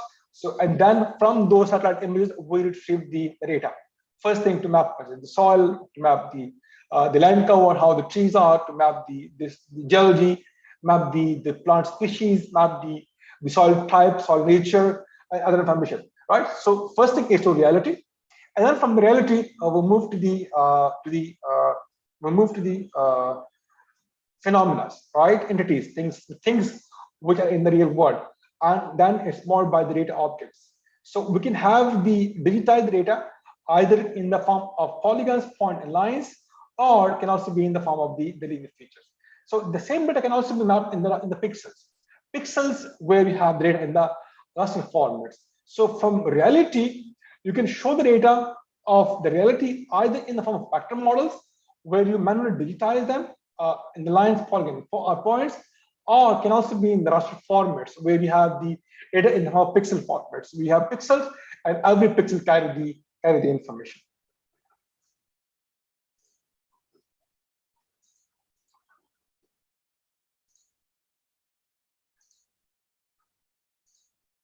Okay, here, right, raster model. So we have the reality in the background, right? In the lowest picture, where you have the house, you have the roads, and you have a sketch, and then how we can map them in the vector model. You have the boundary of the house as a line of polygons. You can have the boundary of that courtyard of that same building, also in the form of lines of polygon, and you can also see the location is being mapped here of that pole. Probably it's a road, so this road is also being mapped as lines. So this can be digitized from those reality. Once we see how the reality, we can retrieve the information from that reality into the vector models in the form of raster polygon, in the form of point lines and polygons, or can also be a form of raster polygons where you have the pixels. Vector models is again in the form of either points, lines, and polygon. Can also be polyhedrons. So you can map the houses as points. You can also map the rivers as the linear features, and you can map a big city, map a big forest, or maybe a big agricultural land into polygons, right? So all the features that we're retrieving from a ground would be in one of those types, either point, line, or the other polygons. Now here, this is a good example where then the question is also, how do we decide what object to map as what? For instance, and that again depends on the scale. If you are sitting in your university and you are mapping the every building, so which means there would be you're working at a small area, right? Only in your university campus. So you're working in a small area. In that case, you will be mapping the buildings as polygons, right? Because you don't have thousands of buildings in a campus. There would be hundreds, surely hundreds, but not maybe thousands. There might be exceptions if there are thousands of buildings in a university, but there might be, but actually, usually there are hundreds of buildings in a university. So if there are hundreds of buildings, you can map them as a polygon. And if there are a few buildings, you can map them as polygons. So because you are working at a small area, only at the campus. But if you're mapping the whole city, right? So now we move from campus into a bigger area. So if you're mapping the whole campus, in that case, the buildings will be mapped as points. Because in a city, there will be thousands and even sometimes hundreds of thousands of buildings. And you cannot map them as a polygon, it will take a lot of time. So in that case, we map them as points. So you see things that change if you change the scale at what you're working. If you work on a small area, you can map the building as polygons.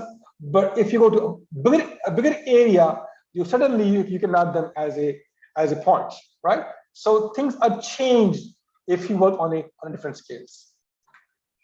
Again, polygon, and then you can have the vertices and the invertices. I will not go into more detail on this because these things become more technical. I will try to be simple to make it easy for you. But usually, if you start with the polygons, you start with the starting point, and then you click, and they can come back to the same location, right? Like in this case, these yellow ones are the starting point for the polygon, and that will also be the closing point, right? This is how you close the circle. You start from somewhere, and you close at the same location. That you to close that boundary, right? That we call them the polygons.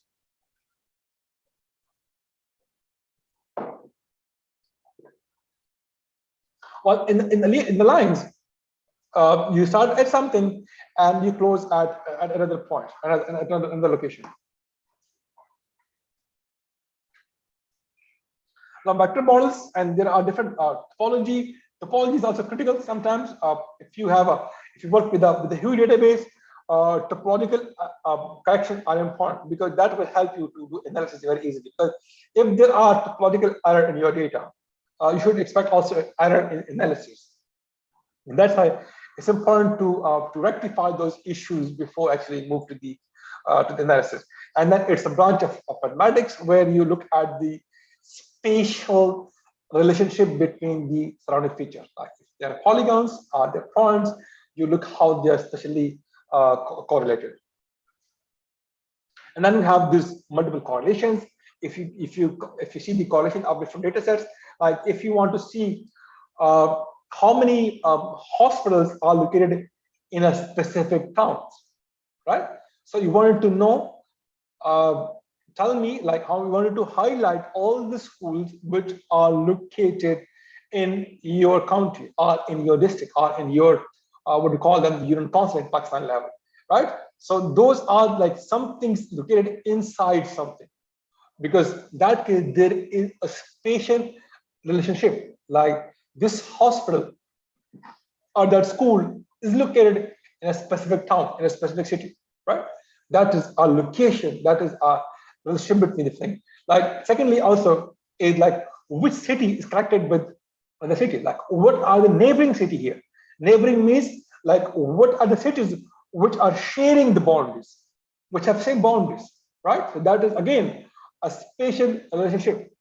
What are the boundaries where what are the schools which are located half located in one city and half the in another city? Again, a special relationship, right? So those special relationships are important, and we use them when we're doing the special analysis. And there are multiple tools called dysfunction, agency, and section, containment, and consciousness. That can be some of the tools that we are using for analyzing the topology of the data. Okay, then we have different models. I will not go because we also have limited time. I will also want to take some more questions before I stop this lecture, because there are some important case studies that I want to share at the end. So we'll quickly skip some of the material which are technical, but let's move on to this one. Okay, I will skip this one also because it's a technical stuff. But if there is some question, we can discuss them surely.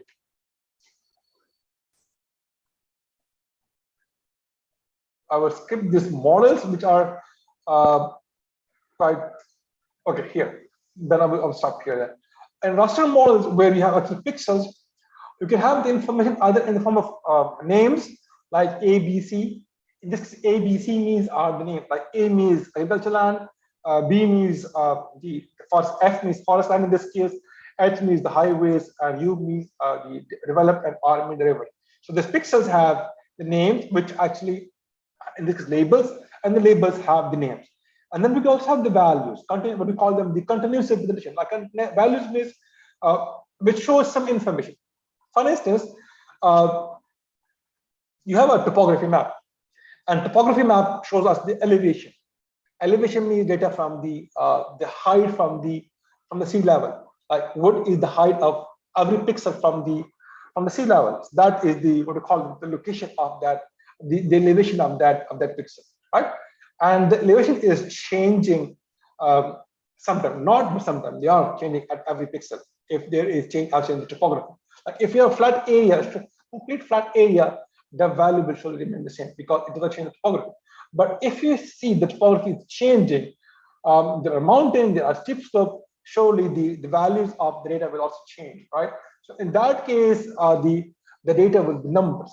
The numbers will mean in case these are numbers which show the elevation. The elevation or the data which are actually the data in this case are the elevation that we are seeing on those raster layers.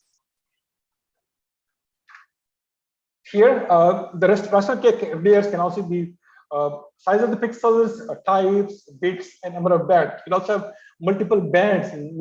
Usually, when you open a picture into some software, maybe not in the Paintbrush, but also in GIS software, any picture that you import them, you see that those pictures are open in 3 different bands. And bands means different layers, right? There is a talk actually on in 2 days from now on Wednesday by Dr. Semi. He will talk about more on remote sensing and about the bands on how they are used. But actually, in bands, in image, in satellite images, you have not only 1 layer, but you have 7, 8, and even 10 layers. And those 10 layers are actually what we call the bands. And those bands are important because those bands are acquired in different part of the electromagnetic spectrum. And that's why they're critical, right? Because every band is used to map some specific features. And that's why we use them for different purposes. And that's why we have this number of bands. Usually, if you have a higher number of bands, the quality of the image is better. The raster pixels, now in raster, one thing, important thing that I want to share is the pixel size, right? Pixel size tells you the level of detail that we are recording with that size. If I compare that with the mobile phones, when we're going to buy a new mobile phone, one of the things that we ask is the number of pixels of the camera that is there, right? What we all have, okay, I have a mobile phone which has 20 megapixel camera. What does that mean? 12 megapixel empty camera. 12 megapixel means that picture taken by that mobile phone will have 12 mega means million pixels, right? So the higher the number of pixels, the better will be the quality. If you compare that 12 megapixel camera picture with the picture taken by a 5 megapixel camera, which means in that case, the picture will have 5 million pixels, right? Less compared to a 12 megapixel camera, right? So usually, if you increase the megapixel camera, the cost will also be better.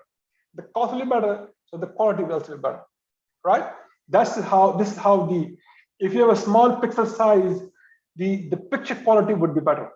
You will have more details, the quality would be better, the visualization would be better, right? And that's why we are actually going for a more fine resolution data to easily use them for our analysis. Or here are the bands that we are using with the data. Okay, there are some advantages and disadvantages that we want to use them for the picture.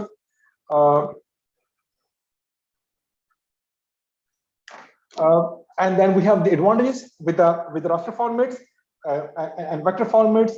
Raster format, they are easy, efficient, because most of the data we require in raster format are in the form of pixels that are heavy, but they are more easy to analyze. And there are also disadvantages.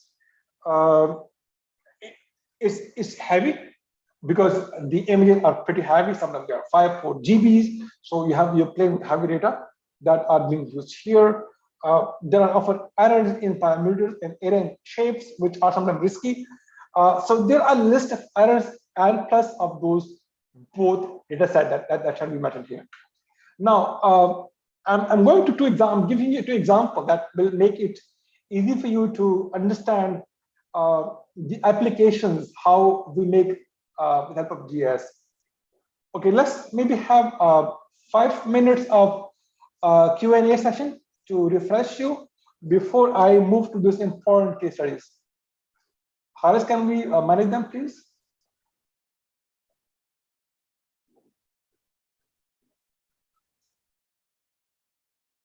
If you have any question, please raise your hand so we can take 2 questions.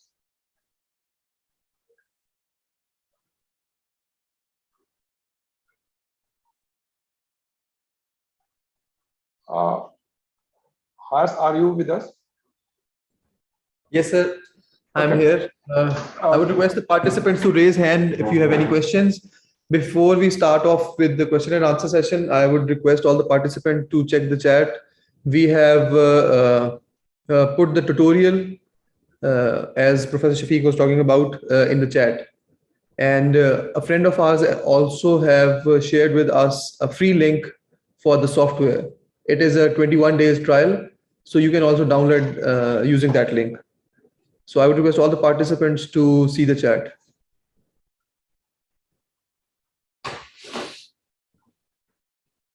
So, and the participants, if you have any question, please raise your hand.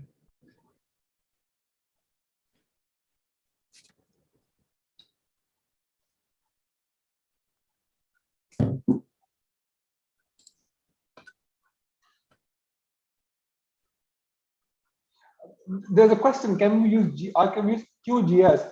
Yes, QGIS is a very powerful software that people are actually using that. You can use that. The stuff that we will be doing in doing this training can also be easily done in QGIS. But actually, we have developed our tutorials using ArcGIS. So our tutorials will be helpful to do this data, to analyze those data, and apply this function using the ArcGIS, not the QGIS during this training. But then again, having said that, QGIS is a free software. It's very powerful. It can help you do a lot of analysis, and the stuff that we'll be doing can also be easily done also in the QGIS.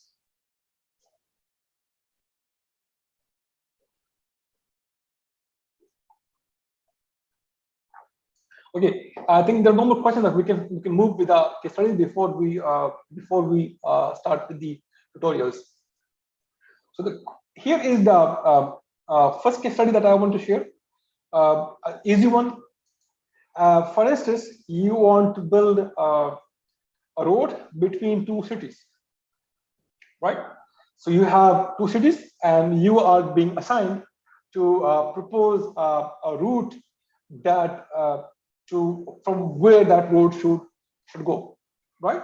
So that is your task, and you are a GIS person, right? So how do we start that? Like the first thing, ideally, what you expect to build a straight road between these 2 cities. Like in the case we had Makkah and Jeddah, for instance, right? Do you want to have a road that goes straight? That's ideal situation.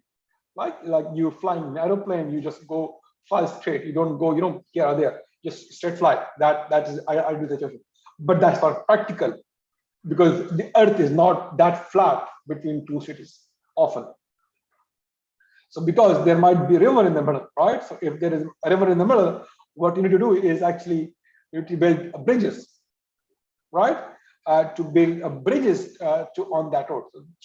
So on this GIS, that information is retrieved quickly before actually it is being before you actually go on the ground. So you have this data is available free of cost. So you have you know that I cannot build a straight road because there is a river in the middle. So what I need to do is actually building bridges on those two on that river. So that will surely add cost. But again, you heard that there are mountains in the middle, right? So there is high mountains in the river. Usually we try to avoid mountains when we try to build a road. So what do you do? You said, okay, I cannot build a straight road here. So what I can do is maybe avoid those building. I will reroute the road, right? Let's maybe build a road from this route to avoid this river and also avoid this mountainous areas, right? That's an option you can do that with the help, but that can be done with the help of GIS. But suddenly, you also heard from another layer of information that the recreational park, there might be a national park where you have a dense mountain, where you have dense forest, and there is a dense heavy presence of the wildlife. So you should not actually build a road that goes from the national park or that should be built to cut a lot of forest or to disturb the whole ecosystem, right?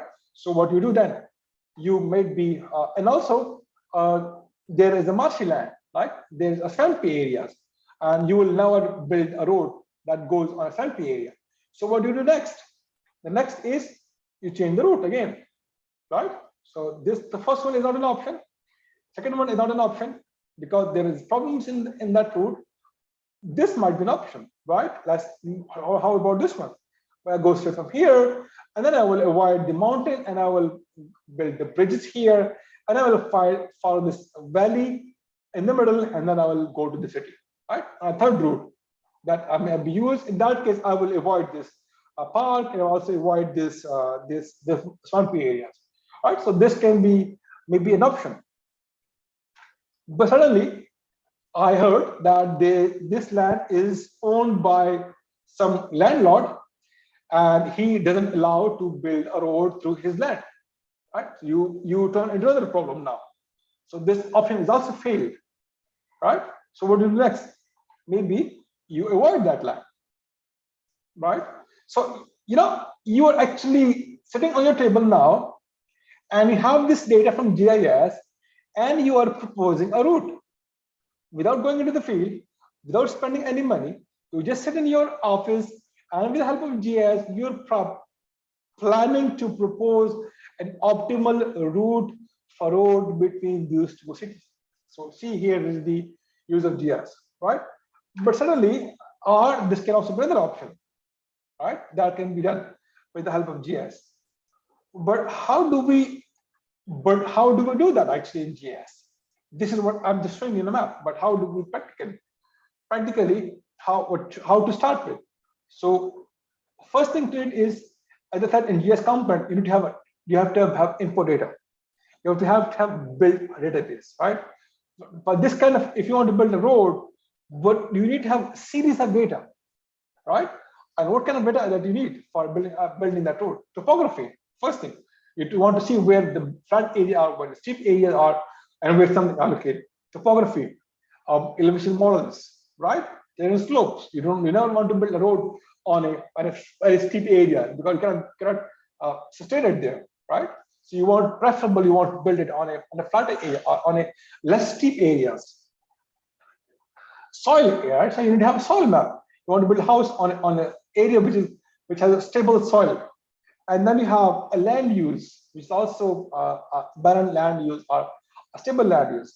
You have a risky areas, right? Where risky means you don't want to build a house, a road, for instance, where you have the threat of tsunami, where you have a threat of earthquakes, you have a threat of landslides, you have a threat of any other hazards, right? So you want to build a road which go from a relatively safe area, which is safe from those natural hazards, right? Because that will help you to maintain it for a long period of time and also stop the frequent disruption because of those hazards.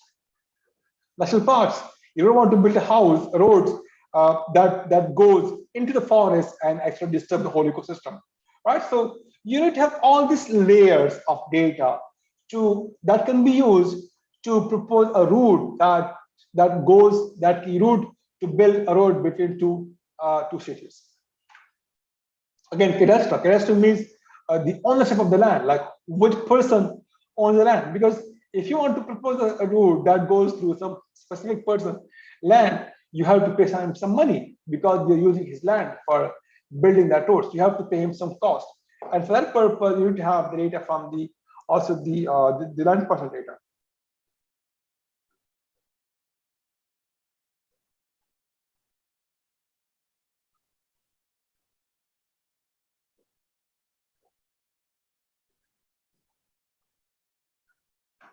See, and then let's move on. Once we have that one, you have all this data, and then you could analyze the data of this whole lecture, of this whole step, and you have this series of data into GIS, and then with you give option that I want to build a road that should go from flat areas of less than 5 degrees, for instance, that should avoid the national parks, that should avoid the risky area, that should not go on the very high mountain areas.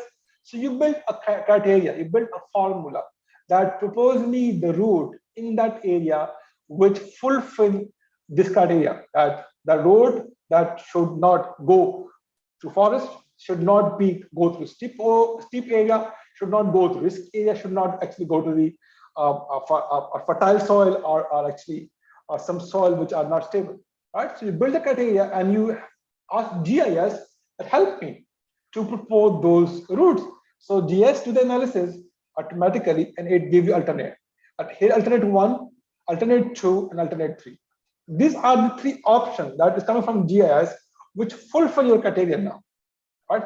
So these are the 3 possible routes which are fulfilling your criteria, which are avoiding national park, which are not going on any steep area, which are not going on any risky area, and which are actually not going on any fertile soil or agricultural land, right?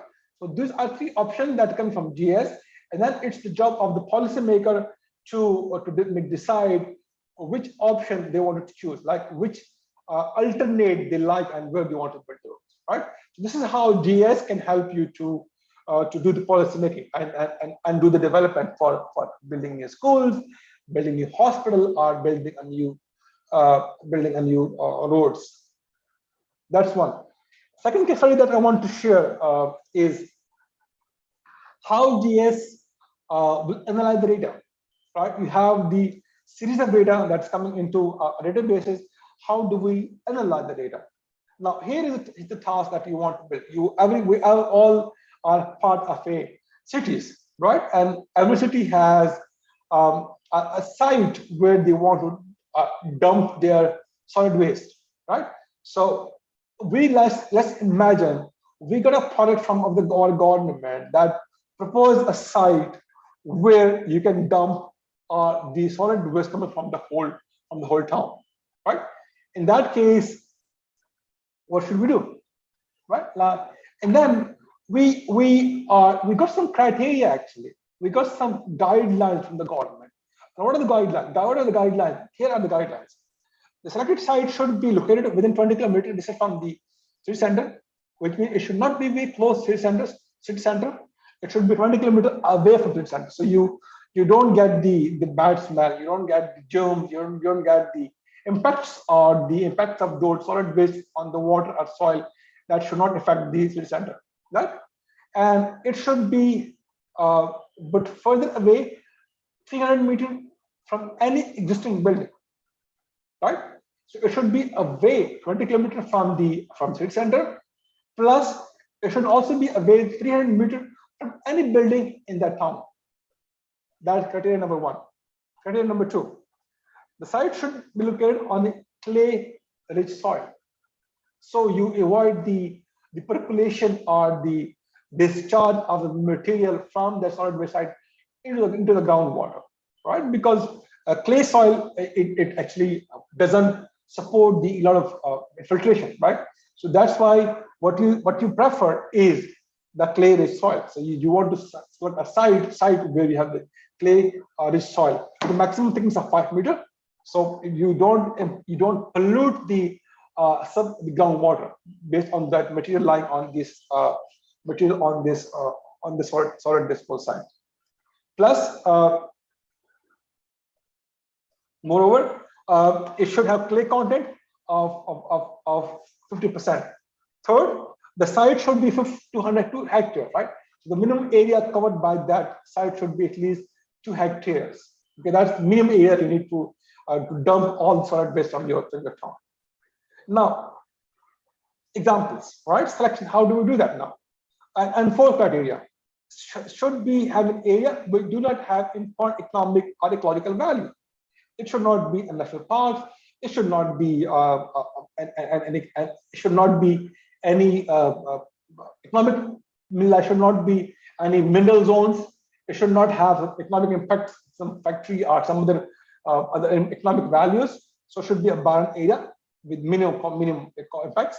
Site should be located at a terrain of less than 20 degree slope. You don't want to build a solid site on a very steep slopes area, right? It should be on a relatively flat area so you can dump your material there. It should also be free from any landslide. You don't want to have a risky area where you have a landslide, because if you dump the material on a landslide area, it will trigger more landslides, right? So you want to build those sites on area which are actually safe from the landslides. Now, how should we do that? What kind of data that we need for this kind of projects? First thing is topography, right? We would have a contour map that indicate the degrees, how the slope is, how the topography looks like. Second is the land use. Land use means how the land is being used for that purpose in that case. Third one is the road map, right? Because you want to have access to the application. You don't want to build a site where there is no roads, because how would you dump how the trucks will go there, which are supposed to dump the material. Slide map, right? You want to build area which is safe from the landslides, right? And a city map, right? You should have the location of every building, because that's your criteria. You don't want to build a site which is located in close to house, close to a town, and also the borehole. Borehole means the subsurface data. You want, because you have a criteria that there should be 5 meters of clay soil, right? So that can be acquired from the borehole data. That's a geological map, right? Like where the different rocks live. So this is the data that you need actually to select a site for the dumping solid waste disposal for the city. Formula, that how do we build this formula at that, like, maybe we have seen that we're building different queries, SQL Server queries in different software, in different Excel sheets, in different PowerPoint software, or different RGS software. We're building these queries that we want to plus this, multiply this, divide this, and this should be the final output. So in this case, we will also build a query in the GIS. Like in this case, you want to, if in your landscape map, if the area is dormant, it means the area where there are no landslide, I may pick them as 1. But if there's active landslide, pick them as 0, right? Which means in this case, the dormant fulfill your criteria, because you want to build a site on a dormant landslide area, and that's why you have given them the value of 1, right? So this is like, if in the whole map, wherever you have 1, that is the site which fulfill your criteria. If there is 0, means you're not allowed to build a site there. Second criteria, use, right? Where do you want to build use there? You want to build a use, you want to use area where you have barren, yes, right? If it's barren, you want to build site there. If it's not barren, if it's as a forest, if it has commercial value, it has built-up area, which is hospital, school, that is something that you're not be allowed. That is zero. Zero means you're not allowed to do that. You're only allowed to the build site where you have the value of 1, which means it's a barren area. And same formula for every of those 5 criteria, right? So based on those, based on these maps, we get these thematic maps, and we add them up using the analysis in GIS, and then we develop our final products are these kind of maps. Right? Now, in this case, you see there are 3 categories: suitable, moderate suitable, less suitable, and suitable. Now, what does that mean? It means that suitable are the locations which fulfill your 5 categories that you have given in the beginning, like will fulfill all the categories that you have given in the beginning. And then moderate suitable means that fulfill maybe 4 but not the 5th category. Less, that may fulfill 3 categories but not the rest 2, right? So, and the less suitable means an area where you're not allowed to build that site. So GIS help you with this analysis, and this all is done in your system, in your computer, in your office. You're not going any field. You haven't gone any field. You get data from sources, and you do analysis in your system, and you are proposing a solution for the government. Look, you have this problem, and here's my solution for you. And now you give this map to the government, and you leave it to the government. Look, here's the map. Blue one are the sites which are more suitable, and now it's your job to decide wherever you want to build that site to dump these solid waste, right? So this is how GIS can help you to make policies and help decision making. Now, the second last slide of this talk, and this is also the most critical one, right? In the previous example, you have seen that our results mainly rely on our input data. And if there are errors in our data, there would be error also in the outputs, right? Because like even in the previous example, you said that you want to build a site on a slope which is less than 20 degrees. But if you have an error in your slope map, right? Which means the output map that we produce on this slide will also have errors. Why? Because there is error in input data, right? So if you have error in any of this input data, the error will be reflected in the output for sure. That you should keep that in mind. That so before you move to analysis, you have to ensure that all the data that you are using in this, like this list of data, like contour, land use, load, they are updated, they are accurate, right? And if they're accurate, then you should move on to the analysis. But if you know that there are errors in the data, in this input data, you should expect that there will also be error in the output, and that will lead to consequences. Because if you propose a wrong site, now you are saying that the blue one actually are the most suitable, and the government said, okay, I want to build a house in this one blue and this box, and once they are there on the ground, you see, okay, oh, it's not even barren, it's a forest. So who is to be blamed for that? You should be blamed because you are using a wrong input data, and that leads to wrong outputs, and then you're actually giving a wrong information to the policymaker, right? That's why we should be very careful when we're inputting the data, when we are getting the data into the model, because if there is error in the input data, there would be error also in the output data. So that's why we should be very careful, and that's why I put this slide here. That if you rubbish in, you should also expect a rubbish out, right? So ensure that data that we're feeding in the GIS also had a good output. And if there is error in the data, the error will also be multiplied, it will be amplified, and you will have more error in the outputs. That's M from my side. Thank you. And let's open the question answer session for let's do 10 minutes from now. And then after that, we can have maybe 5 minutes of break, if Harris suggests, and then we can move to after that, we can start the practicals. So let's open the Q&A session. Haris, please.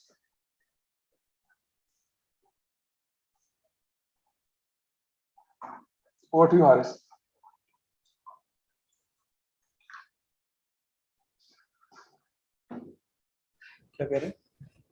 Over to you.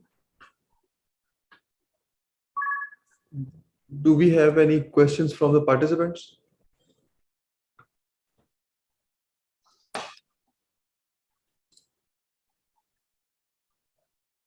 Am I audible? Yes, I can hear you, please. So we have a question from Mr. Asif. Hello. Yes, we can hear you. So first of all, my name mentioned as the Asif, but I am Ijaz, not Asif.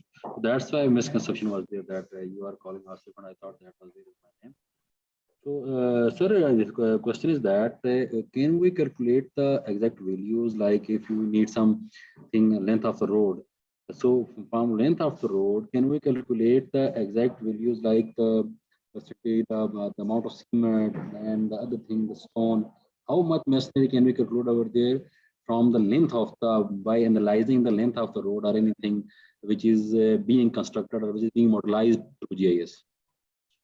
That's a very good question. And nowadays, all this cost estimation of a project. Yes, Like cost if you want estimation, to, yes, sir. yes, if you want to build a new road, if you want to build a new building, it's mainly depend on the cost, like how much material you would need for that building that road material. That can be easily done with the GIS, because first you need to have the length.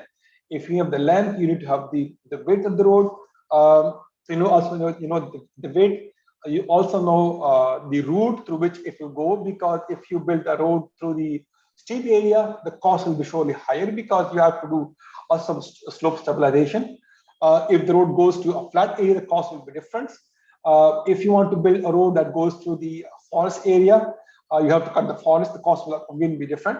Plus also the cost also depends on which rock do you need to cut, because if you want to cut some rocks, yes, the properties of the rock will determine the cost also, right? Yes, that can be done with the help of GIS, because we know what is the volume that we need based on the length and width of the road, and we can and then engineers can actually determine that for that much area, that much land, how much cement would be required. You can have a general estimate based on this with the help of GIS. That can be done, and people are actually doing that. Yes, sir. Because in the field of civil engineering, if we are going there, as a geologist, so because the civil engineering has advantage on us that they are using other sort of like BEM engineer, BEM modeler, AutoCAD, CorelDRAW, and Revit nowadays. So they have the opportunity that they are using the Revit and they are making 3D models, and from that model they are preparing interior and exterior of the building and estimating the actual cost.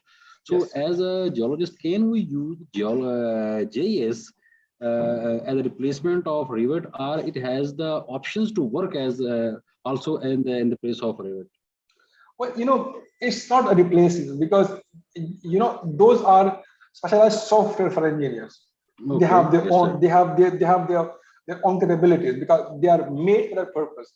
GIS is not made for that purpose. GIS can be used as supporting tool for that purpose. Like for surely for the software, you need to have the slope, you need to have the length of the road, you need to have the volume, you need to have the area. That can be retrieved from GIS. But GIS cannot be the alternative to that software, because they are specialized software. So GIS has their own capability that you can get some data from GIS and use them as input into those software to give you the real cost estimates. Thank you, sir. Thank you very much.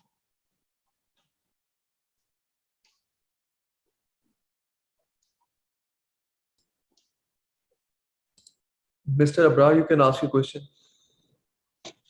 Sir, I want to ask that the formulas that we apply in GIS, either we have to memorize all formulas for every case one by one, or there is a specific pattern through which we can apply the formulas. The formulas are, it's a trick. Like in Excel, you build your own formulas, right?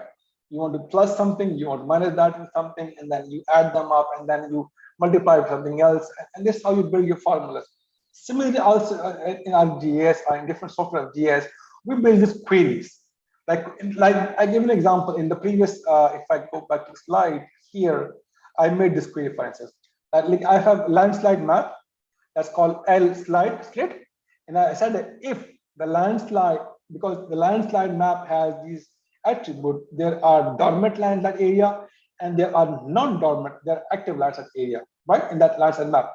So what I'm saying is that if the landslide is dormant, give them the value of 1. So what I'm doing actually is reclassifying this map, right? So I'm reclassifying this landslide map into another map where I'm saying that if the landslide type is dormant, give them the value of 1. If it's active, give them the value of 0. That's my formula. And that's come from my own mind. Like you can have your own formula also. You just develop your formula based on your understanding of your topic, understanding of your data you have, and then you apply that. And if you want to learn that, there are plenty of tutorial available on YouTube. There are plenty of formula already available.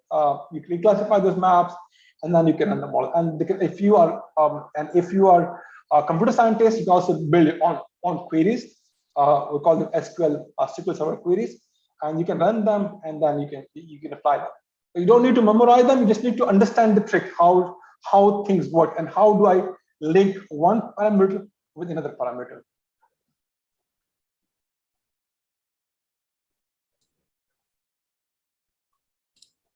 Mr. Zahid, you can ask a question.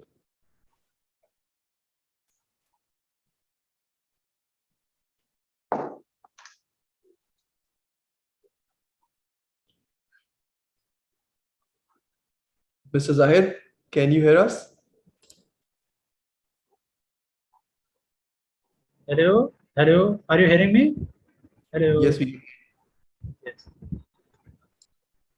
Sir, can we estimate the quantity and quality of water by viewing the surface of soil by GIS technologies? Quality of the water.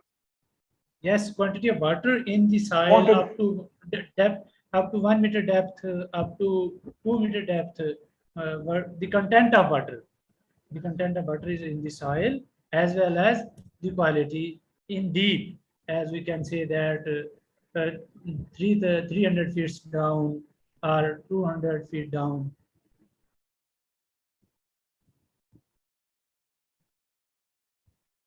Are you listening me?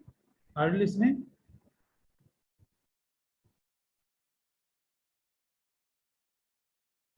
Actually, GIS is, if you I'm giving a good example that if you buy a very nice car, which as a Mercedes car, and you spend a lot of money on that. So you have a good car, but there is no petrol to that. Yeah. So it's useless, right? Yeah. Yes. So GIS in this case is a car. GIS is a system which can help you to solve a problem. But the thing that you need is input data. If you have a data of the water quality, if you have a data of the water depth, if you have the data of the water extent, if you have the water depth, for instance, like that water starts from 5 meter depth and go to 7 meter depth, and that here is the extent into the whole city also. So with that provided data, right, it can model that. It can tell you how much water is available. If you provide some information, like in this case, I said that if you have a city and you measure the data from different wells, and you said that the water normally starts from the 7 meter and go to 10 meters, so you have 3 meter of water layer. So and then it can help you to estimate the volume of water that can be acquired with help of GIS. Similarly, also for lakes, you have a big lake, and the depth of the lake is known. So if you know the depth of the lake, you can estimate the quantity of the water also in that lake. That can be acquired. But GIS in itself does not collect the data. The data has to be provided by you, by the user. If you provide the data, GIS can help you to make the policy making. But GIS in itself doesn't get the data.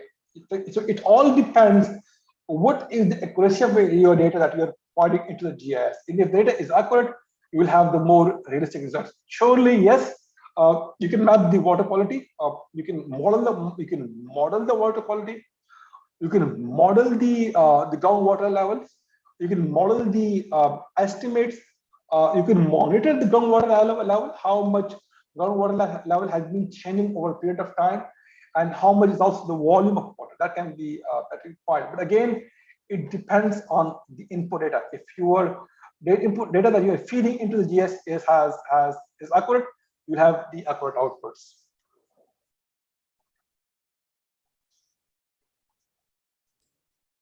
So any other questions from the participants?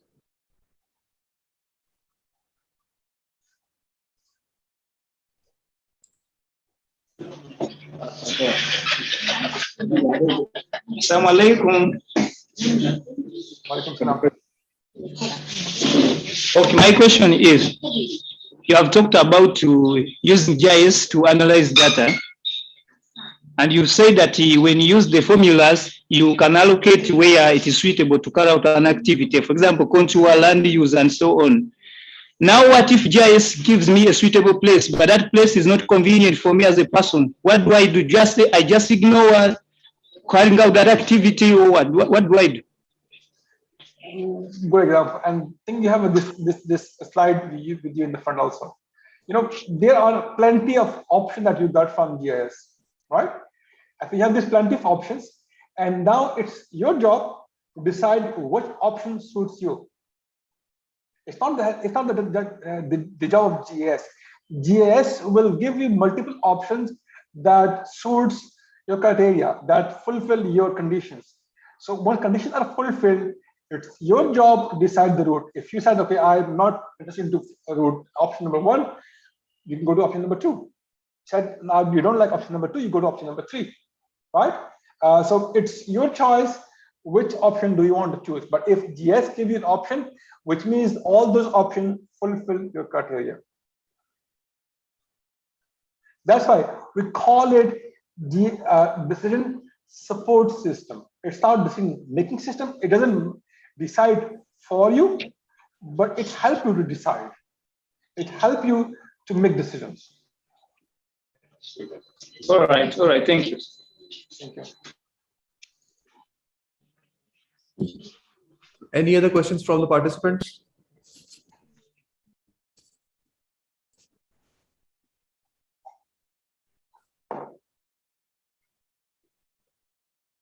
So if we don't have any questions, then we can move on towards our short break. Professor Shafiq, how long should the break be? 10 minutes, okay? 10 minutes is fine. 10 minutes is fine. Sorry? So 10 minutes is okay. Yeah, that's Yes. okay. So we will resume this session for hands-on exercise after 10 minutes. So in case any participant is not able to get the tutorial, he or she can check the chat. I have put the tutorial in the chat quite a few times now. So if someone has missed, he or she can check the chat.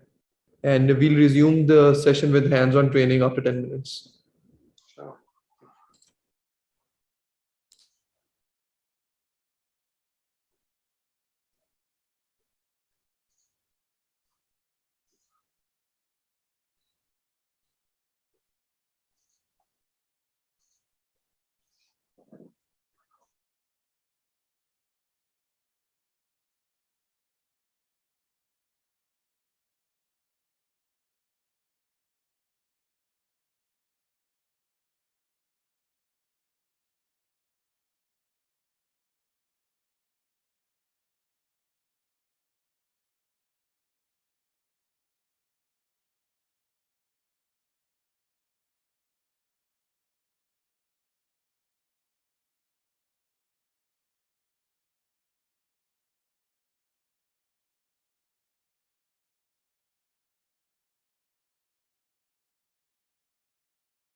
So now we will resume the session. Am I audible to the participants?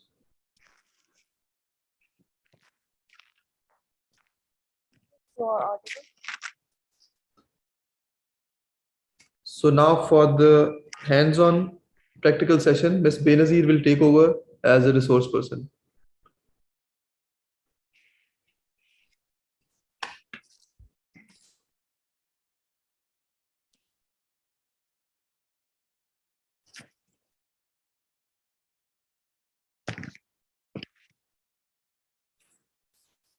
Okay.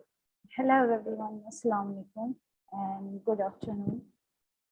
Myself, Benazir Iqbal. I'm working as a GIS lab assistant here and a PhD scholar at National Center of Excellence in Geology. And I'm also a part of the GIS and Space Application Geosciences Lab, which was already discussed by Dr. Shakir. Let me share screen. Can you please allow me, Faris, to share my screen? I'm also from another ID. That is maybe also for named as Benazir Iqbal. Am I audible to you? Yes, you are audible. We have already Yeah, made you the.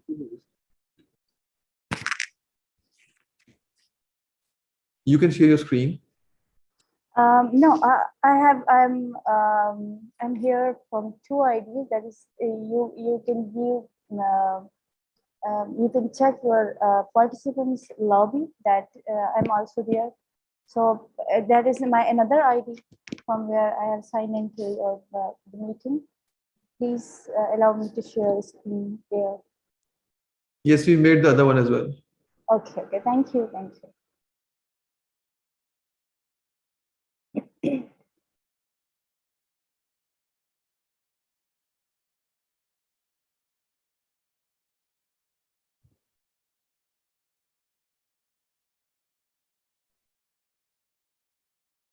Okay.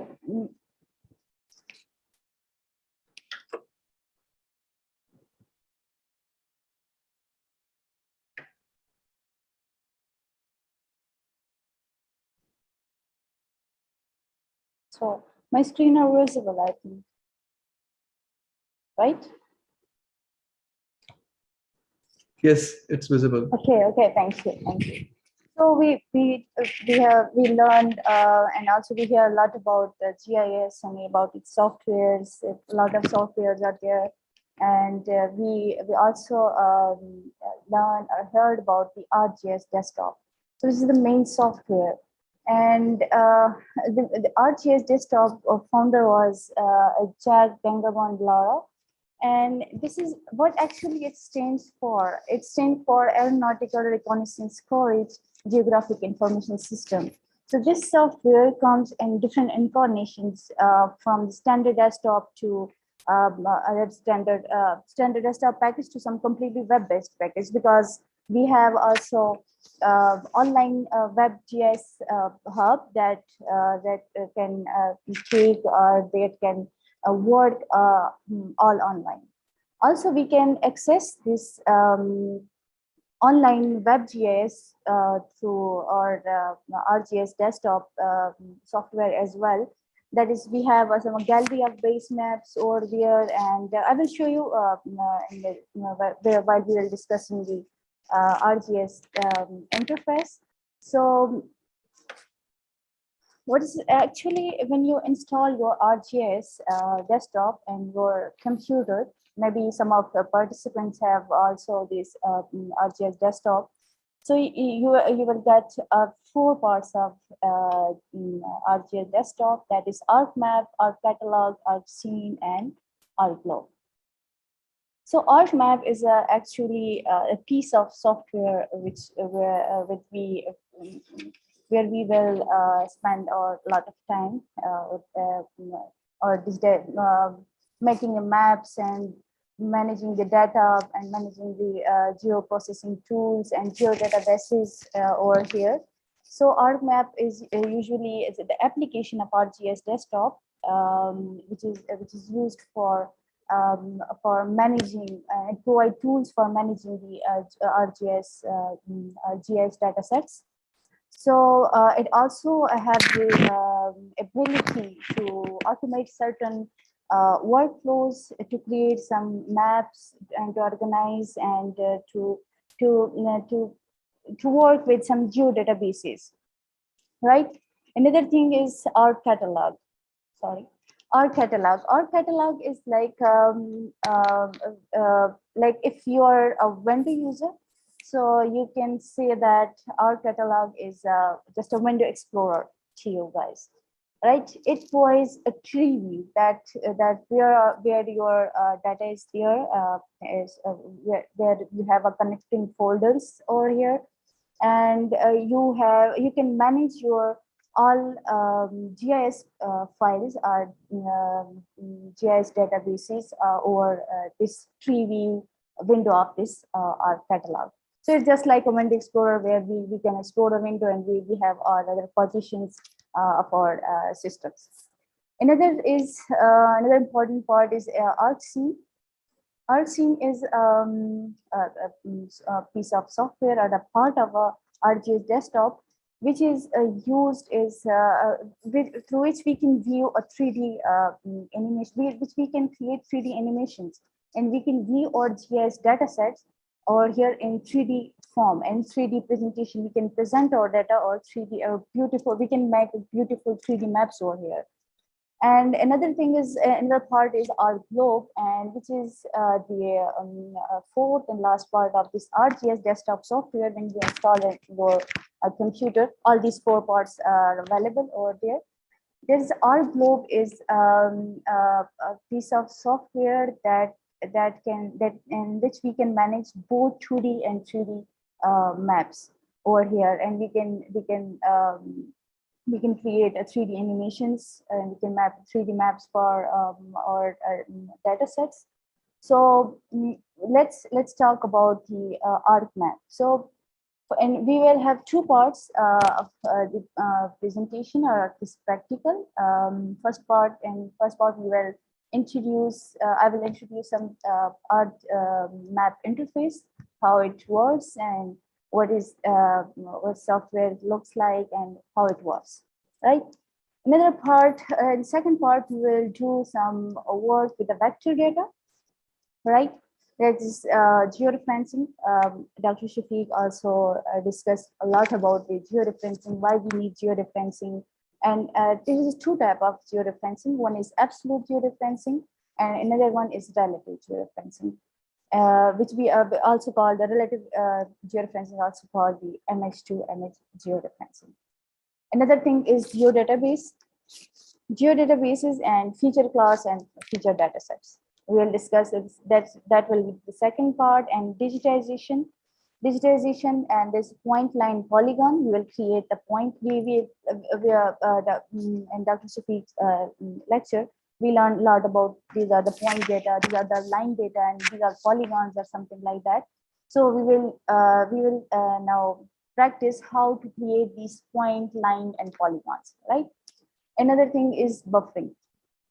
Buffering is some special analysis in the ArcGIS software, and we'll do a single ring buffering and multi-ring buffering over here.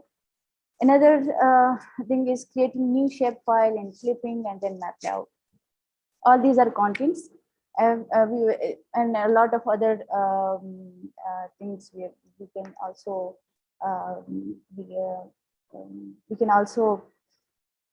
we will also talk about the data sets, attribute tables, how we can select the data in some large big attributes. This is special analysis in ArcGIS. So we will do it in our practical exercises. So let me open this ArcGIS software.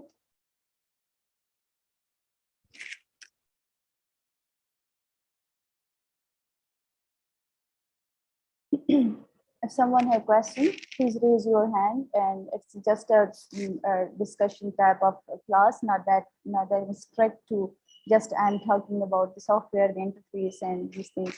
It's not like that. We can make it as such a interactive session. So let me.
Okay, so this is an ArcGIS desktop interface.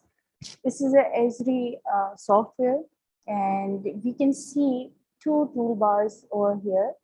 Like one is this one. This is the standard toolbar, and this is the main menu toolbar, right?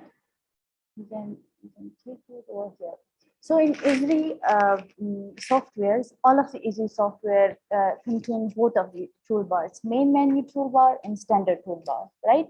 In main menu toolbar, we can see a file and edit, weave, bookmarks, insertion in this ArcGIS, and selection. If we can select some attributes, things, like we can, if we have the option of selection in a large data set, so we can select directly from the selection tab.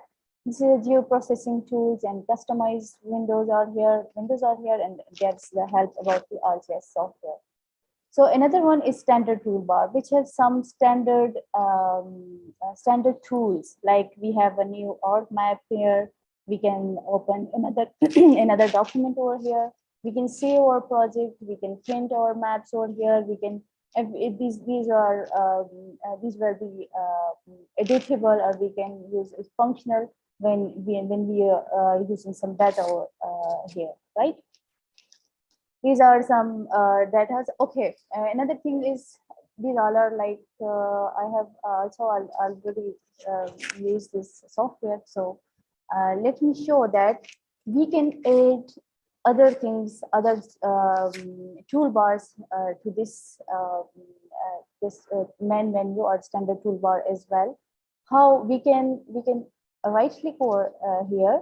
Is I have used all these things, so I need these things. That's why I just these all are have ticked already. Let's see. I am using this. I need this draw toolbar. So I just got this draw toolbars over here. I already have this draw toolbar right over here.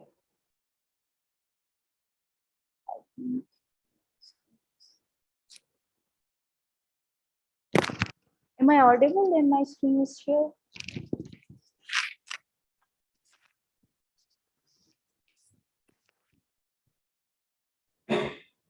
Yes. Yeah, why I think this drawing tool is not showing over here. Okay, I'm moving this draw tool in the background. So is it moving? Because in my laptop, I can't see it. It's moving.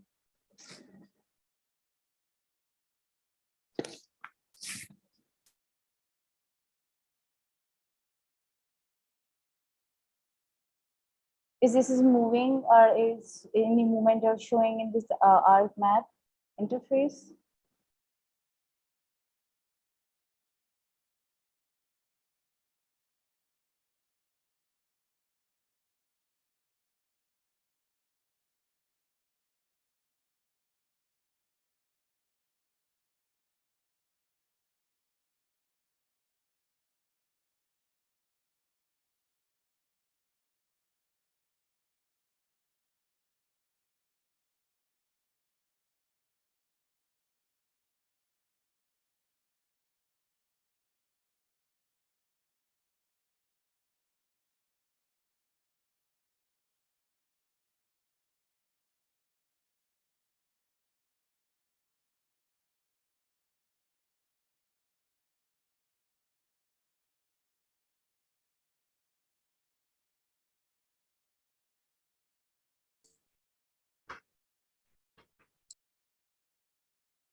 We can see your screen, but we're not able to hear you out.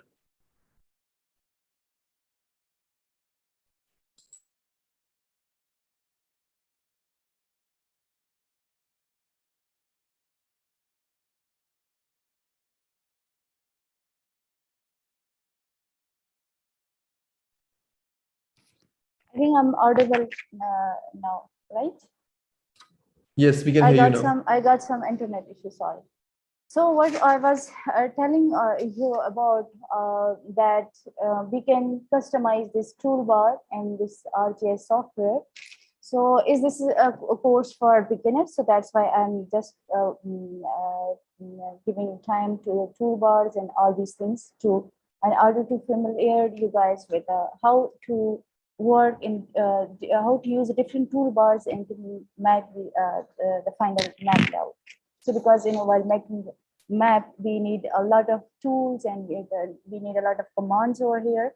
So this is what I say that we can take and we can adjust it somewhere here, right?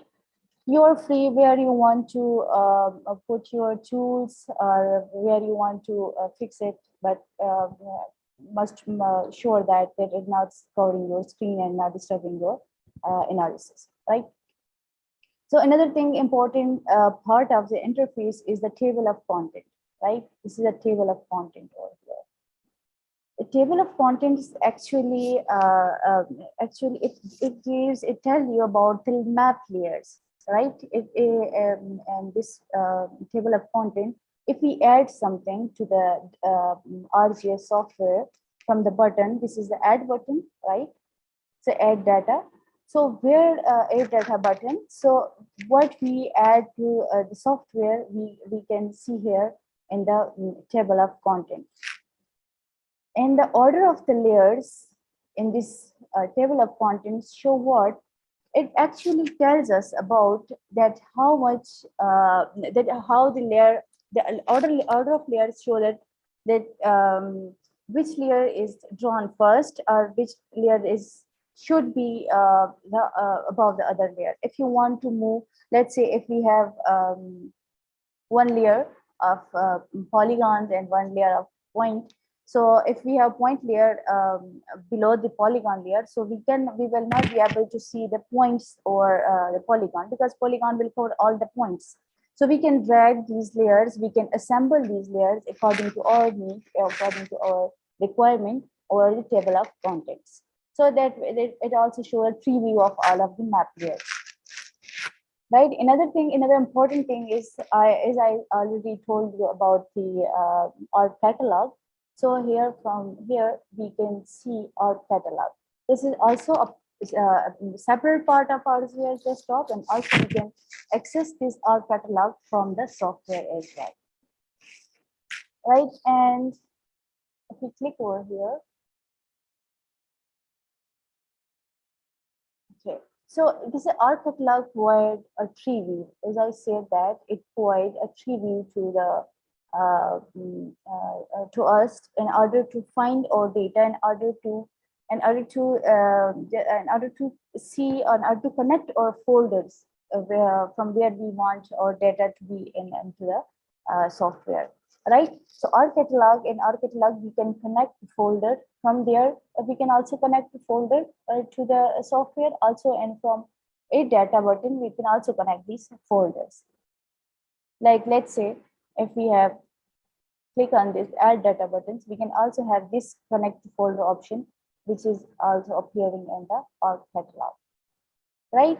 So this is how all about the ArcGIS interface. And we have, okay, another important thing is two views. We have two views in this ArcGIS desktop interface. Now this is in a data view, right? If we go to we can switch between these two views. One is data view, another is layout view.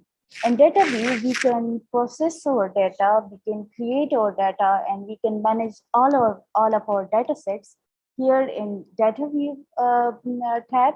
While in layout view mode, we can also do some kind of digitization over here, editing we can say editing over here, but that would be very good, and that would be very a correct way to make all of the digitization or editing in a data view mode, right? If we toggle to the layout view, so we can see a certain page, certain layout of the on the desktop. So where our map must be here in this dot, within this dotted line, and this is the external limits of the this data frame, right? So we will also talk in detail about the how to make a map, a good map, and what are the essentials of map. So what one map have, like one map must have some important elements of map.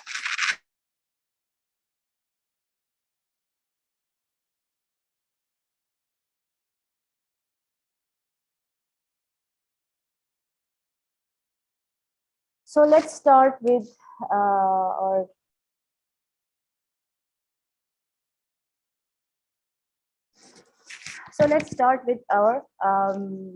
geoprocessing in the first step of our practical, that is georeferencing. So we heard Dr. Shafiq also talk about the what is georeferencing and why we need georeference data in our data sets. So up to now, if someone has questions, please you can ask your question in chat box, or you can raise your hand.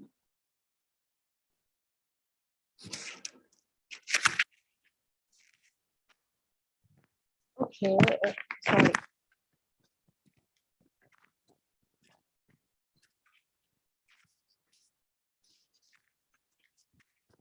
It's now good.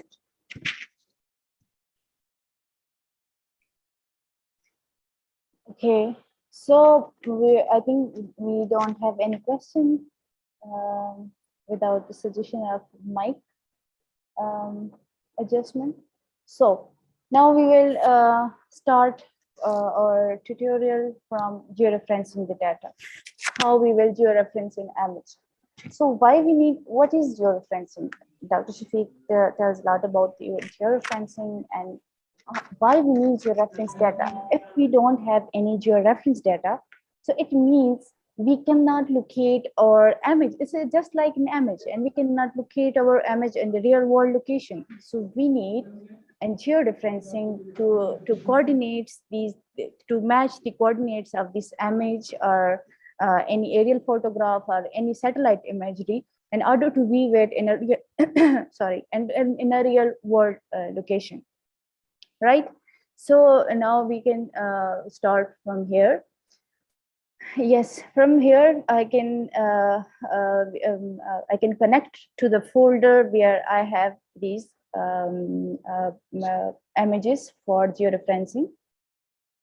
Let's say I have it. I and somewhere. Let me okay it.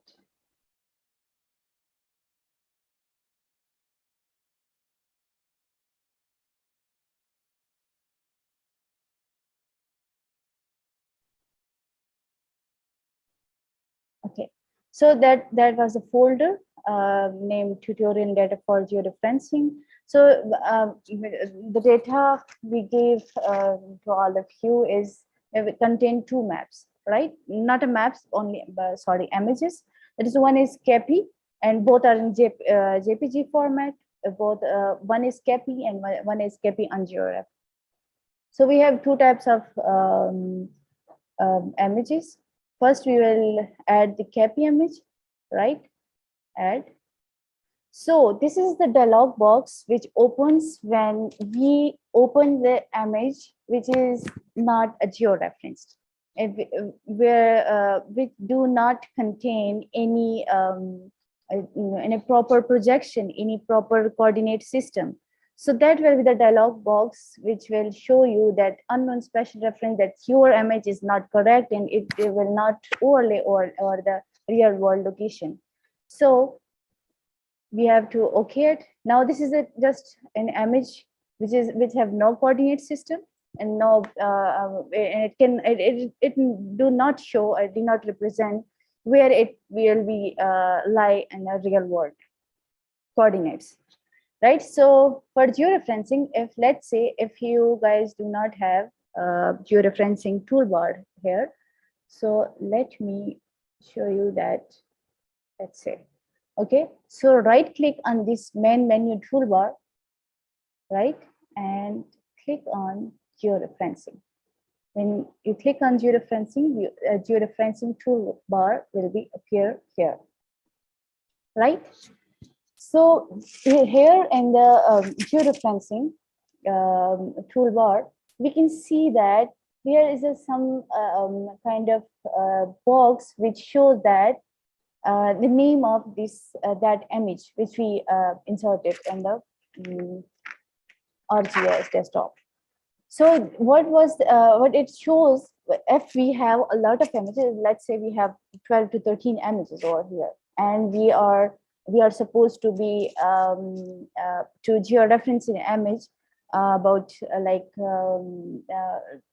number 5 or number 10, let's say.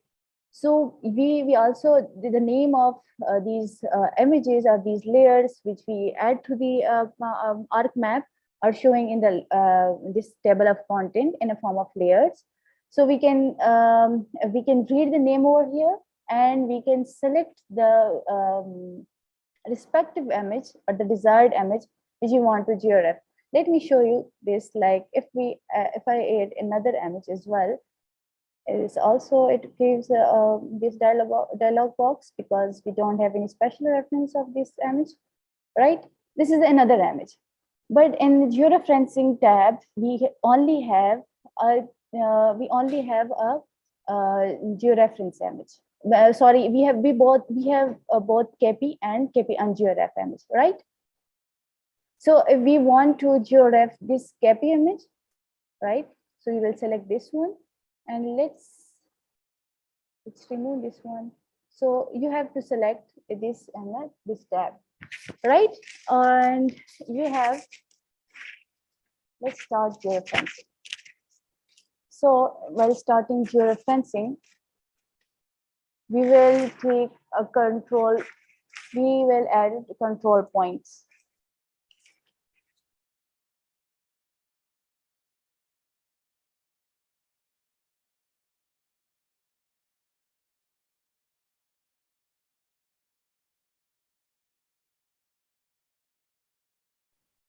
Okay, so now start georeferencing. We will take minimum 4 points in this image to georeference this image, right? And some other maps and some other images, we have some geologic maps or some other maps which is not where the boundary is not a regular boundary or not in the regular shape. So we may exceed this number of taking the add control points up to 7, up to 14. The more we take the points of the georeferencing, the more the accurately it will be georeferenced, right? So start georeferencing.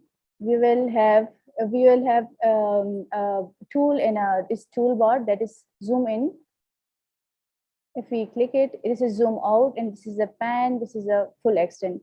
Let me talk about all these things first. If we click on the zoom in, so we can zoom in this specific part of the image, right? And if we want to zoom out, so we'll click on this this tool, which also show wherever. This is the beauty of the ArcGIS desktop. So wherever you place the cursor, so you must have you can see the detail of this specific tool over here.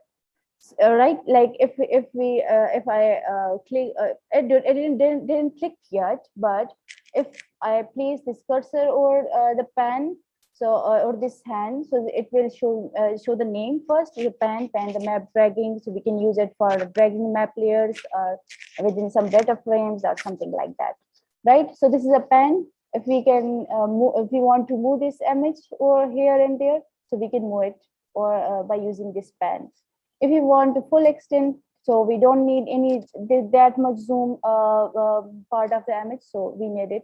So full extent means that we can see it in a full extent and a full.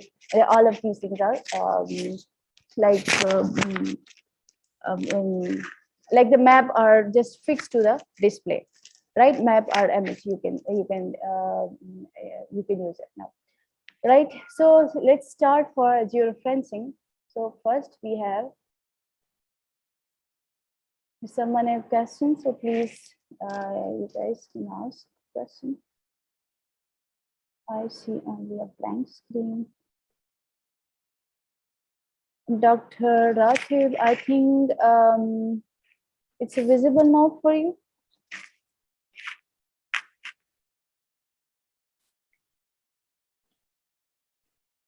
In chat box, if there is some question, please, Horace, you can coordinate with them by texting them or something like that. So, because during practical, I'm not able to read the chat box.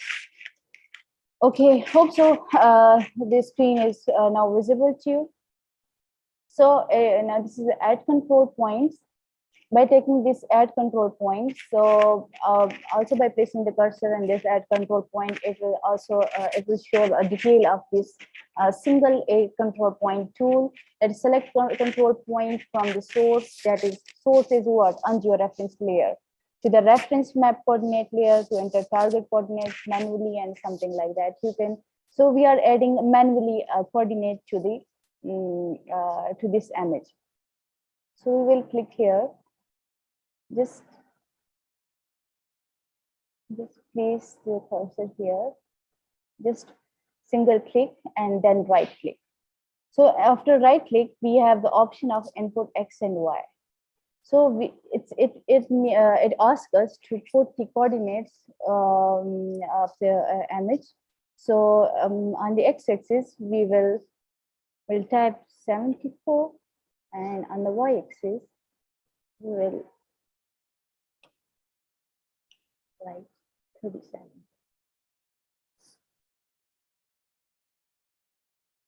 Okay, so now the map is, the image is disappeared from here because we add a one control point.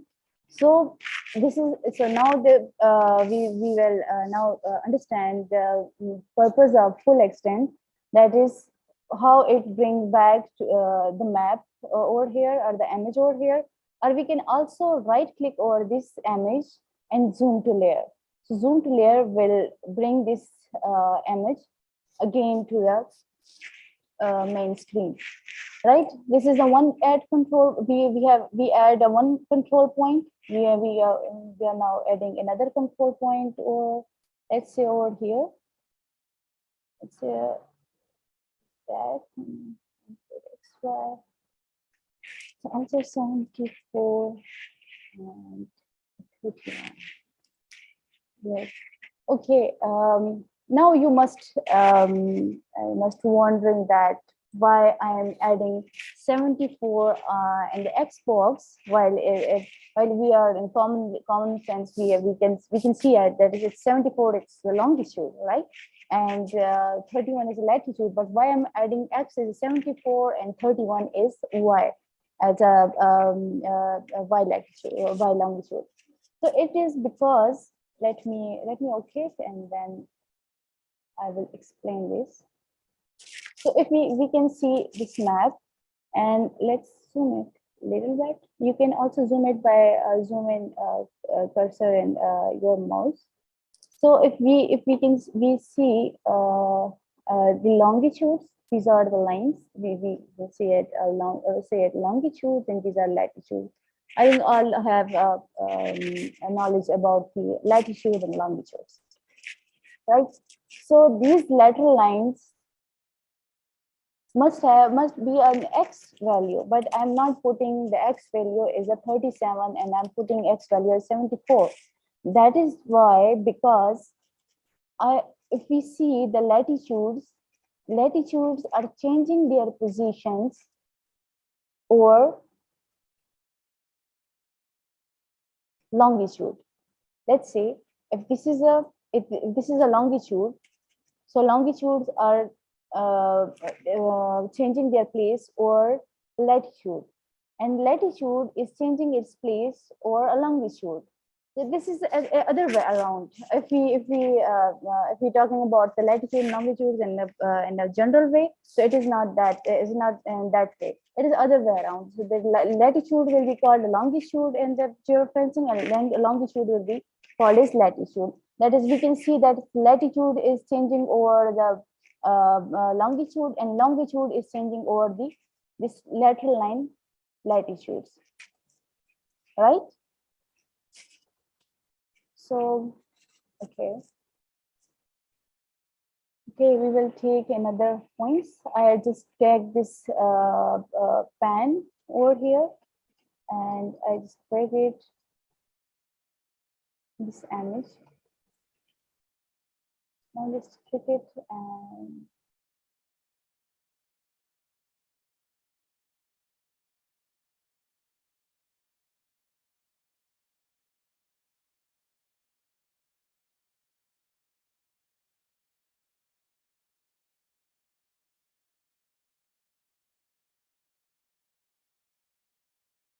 so 39, and that's okay.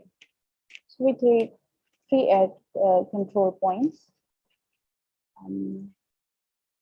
Here.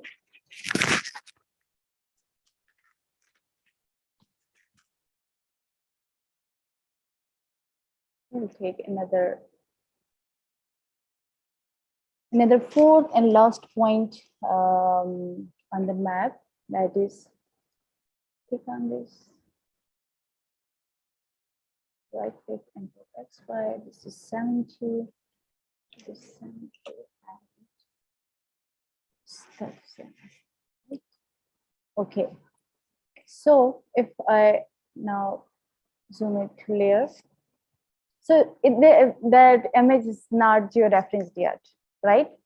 We just only took the 4 control points where we add or desired or required coordinates, and that, so information is embedded in that, but it's not still georeferenced image.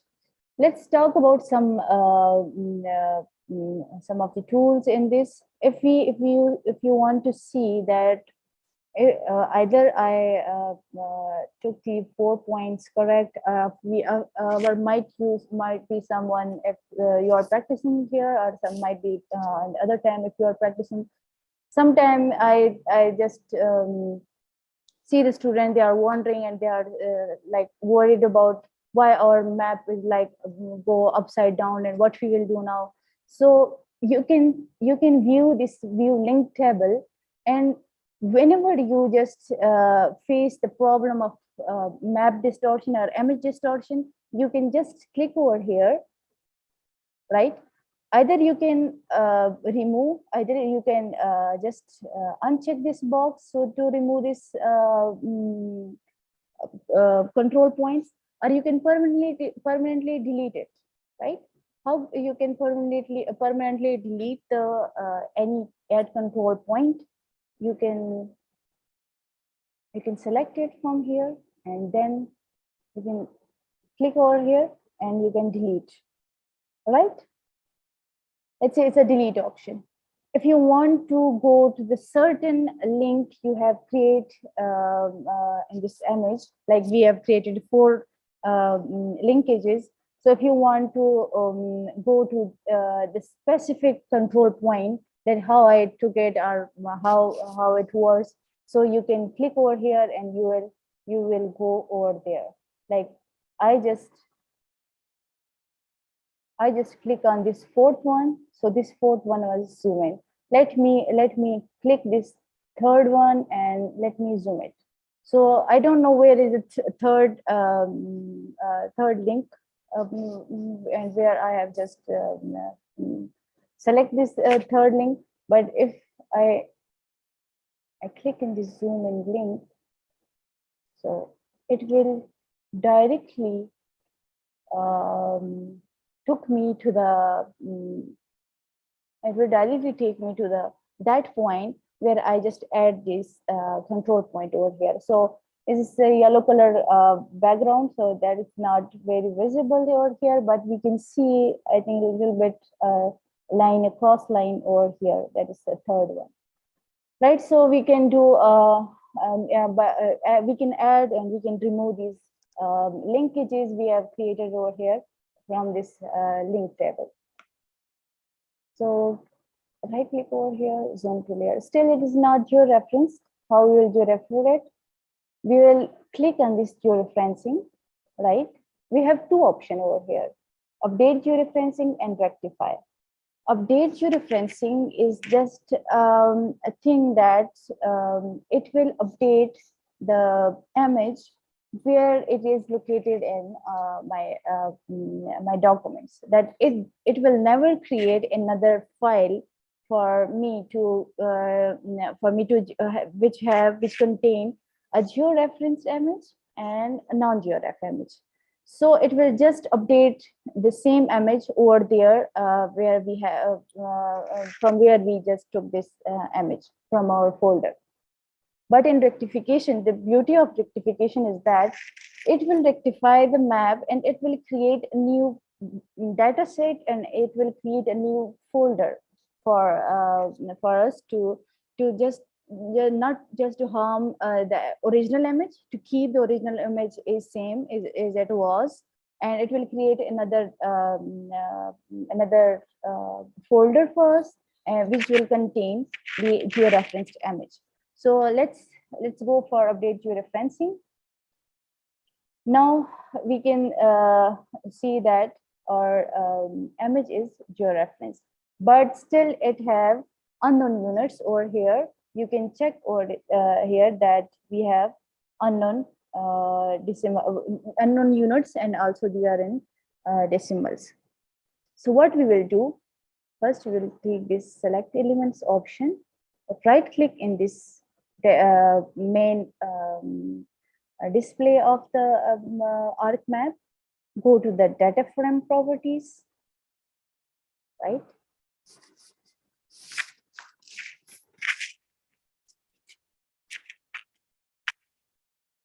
Okay, now we have options we have many options of this data frame property, that is the background, the data frame below this data frame the properties layer, this box. We can do anything like we can do annotation groups, extend indicators. We can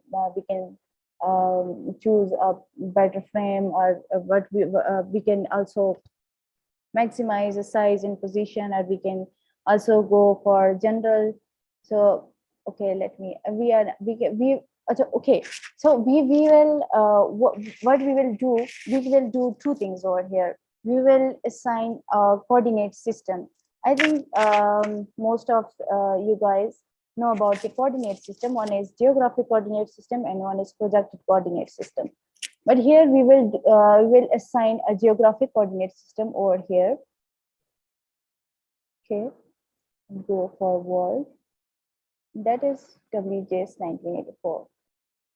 It's a standard one. Let's apply. So now we have assigned the geographic coordinate system to the map. Now we will go to the general tab. From here, okay, from here we can see that these units are in decimal degrees. So what we will do, we'll go to the data frame properties, general, and decimal degrees. Here we have a lot of options here. We can, if we want this image is in inches and points, feet, yards, miles, nautical miles, and much more. So we will go for degree, minutes, seconds, right? Apply and okay. Now, if I move the cursor over here, now I can see the degree, minutes, seconds in this lower tab of this image. So wherever I move the cursor, so the degrees and the minutes, maybe degrees and some minutes are changes over here. So there's so we have with the tutorial I provided. So in this tutorial, all of these steps are included.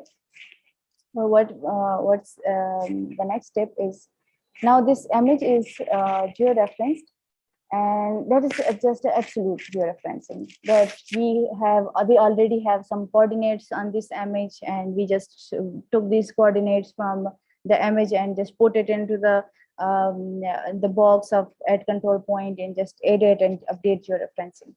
But what if we don't have these coordinates? What if we don't have these latitude, longitudes data or the image?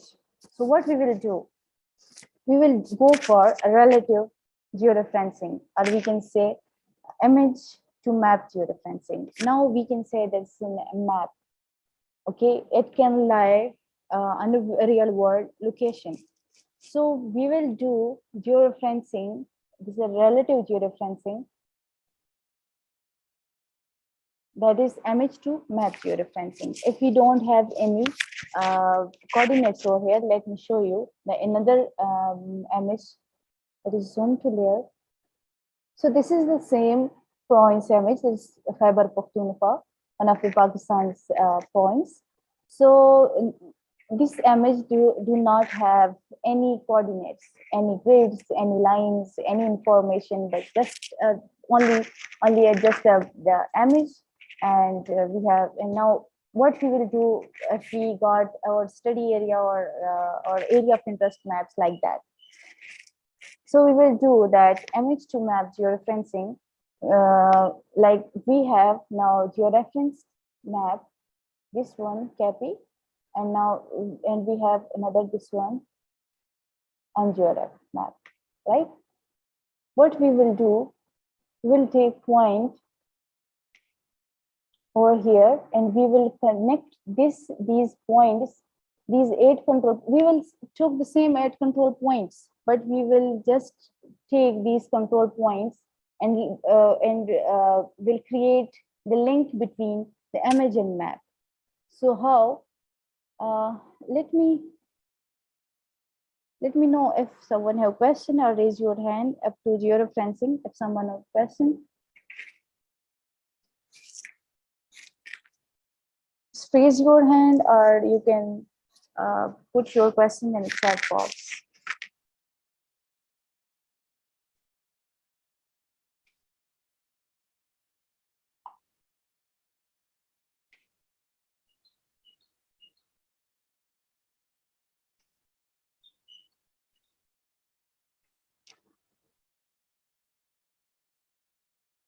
I think we don't have any questions yet, so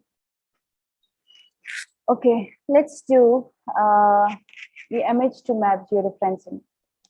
So what we will do here, we'll just zoom into the this image, and we will take some control points of the same things. Okay, 2 participants raise their hands.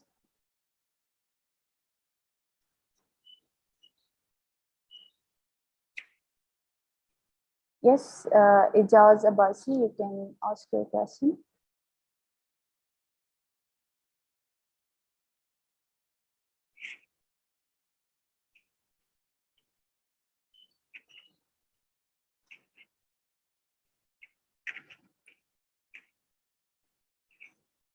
Faris, if you allow the participant to and allow their mic to ask a question, I think they are not able to unmute their mic by themselves.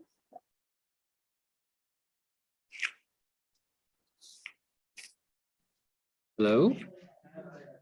Yes, hello. Ma'am, I have a question about the process of georeferencing. When we are going to complete our 4 points are being added during georeferencing. So how can we save that process and that rectifier or georeferenced image in a folder? Would you like to repeat that? Please repeat the question, please. Ma'am, I have a question about the georeferencing, like that if we are going to add the 4 points, the corner of the the specific points. And after adding that specific 4 points, how can we save that changes in that image or in the specific folder after georeferencing? How we can Save rectified image, work? like rectified image. Yeah, we okay. If you have rectified image, you have two options. I think you just rectified your image but didn't update your georeferencing. It will, if I go to the same folder, let me show you.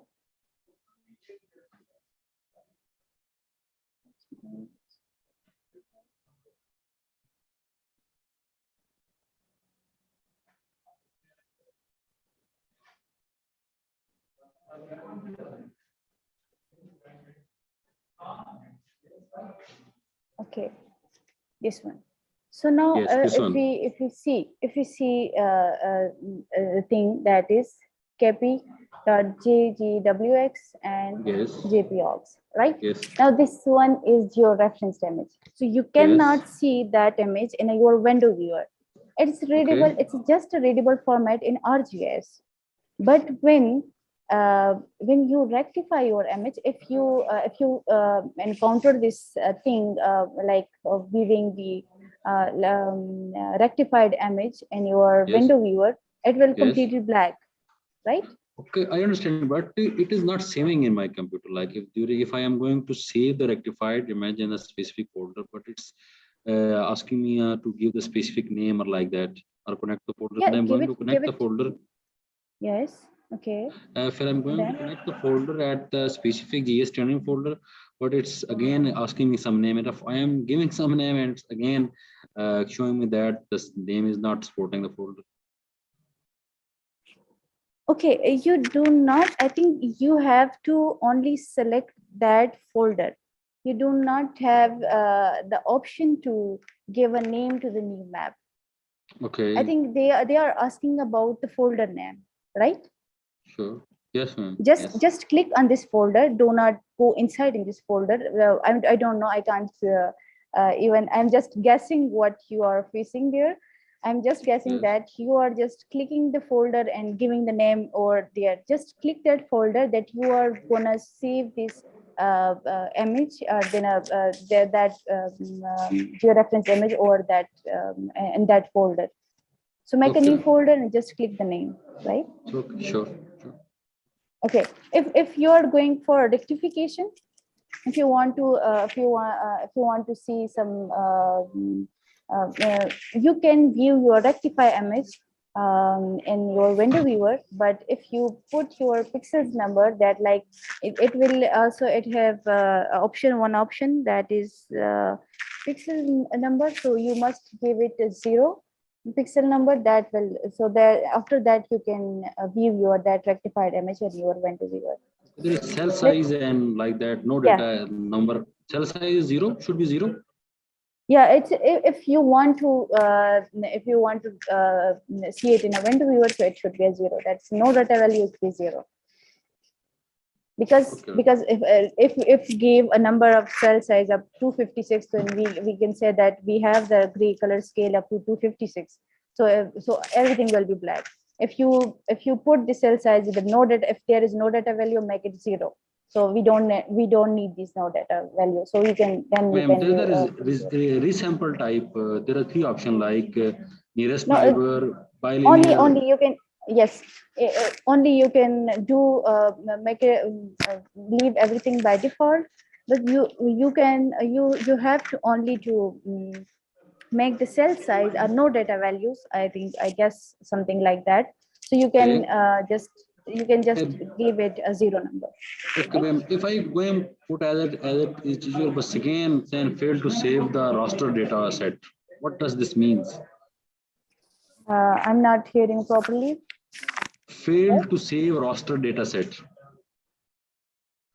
Right. So is it just an option after rectification of the? Yes, after saving. When I'm going to save the file, this option is on my screen that failed to save the raster data set. Okay. There is another option of file extension. Please select the TIFF format for your image. there is another option somewhere in in the Yes, lower I side have of the format, dialog box. but it's not working right now. Okay, you have selected the TIFF format. Ma'am, I'm format. The option of format is there, but it's not working. Like it's the toolbar is not working. Go for fresh rectification and just click just select the file extension is a TIFF. Then you must have I think you shouldn't Okay, ma'am. have. You should go on like later on. I will do this. No, Okay. that time is wasting. Time is wasting right now. Okay. Okay, let me know that. Let me know if you feel if you face the same problem. Okay. Right? Sure. Okay, sure. Okay. I think we have another question from a co-host.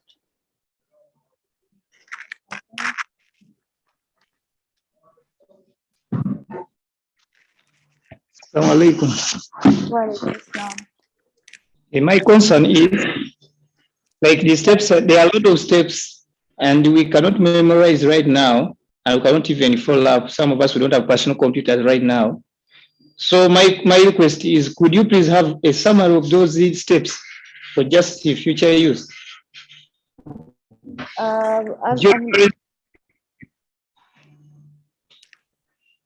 I'm not hearing it properly. You do not have a computer, I know.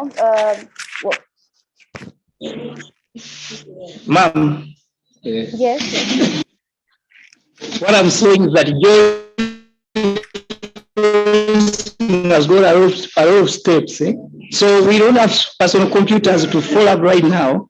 We beg that you share with us some summary of those notes. Yes, so that we can the steps that I'm yeah. Yeah, in tutorial, if you open the tutorial data, I have already shared a detailed steps of these georeferencing, both georeferencing and other practical work which we will be doing today also for tomorrow as well. So please download the data which is in the chat box. I think Horace shared the data. All right. Yeah. You can check the chat box, and I've shared it. Haris shared data, and I prepared the tutorial in PDF format. So in that PDF, you can follow the steps, and it's detailed steps for absolute georeferencing and for relative georeferencing as well. Okay. Please check the chat box. I've sent the tutorial again in the chat box.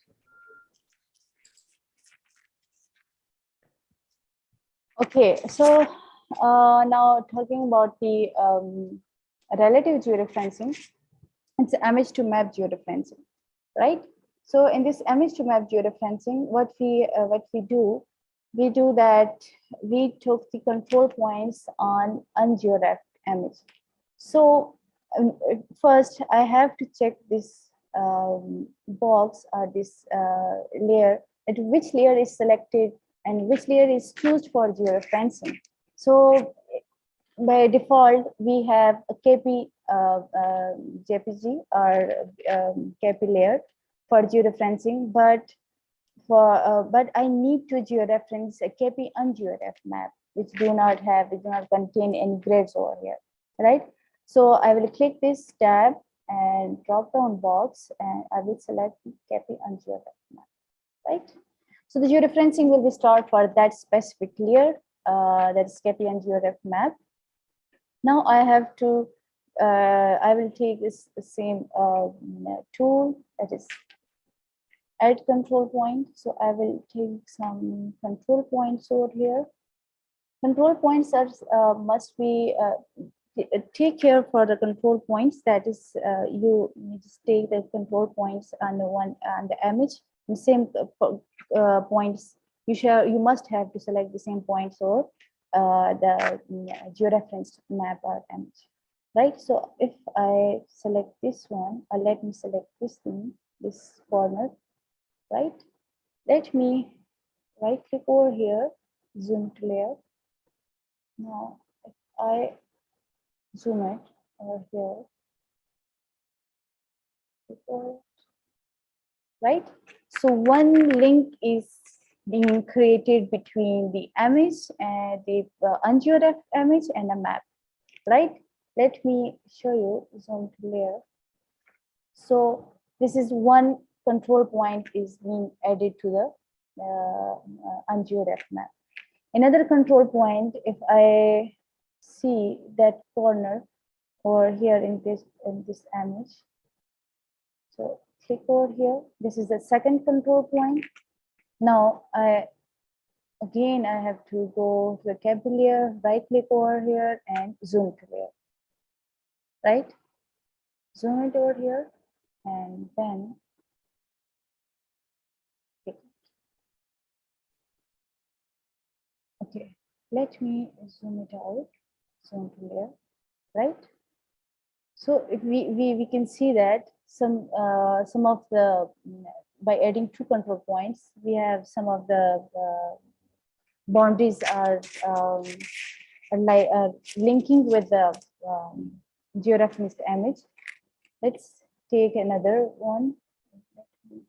This one, right? That was all about dragging the layer. First, I have the layer or below this KP image. Now, if I drag this layer over here, so it will lie upon the another image, right? Now, take another third control point over here. All right. And let's zoom to a layer.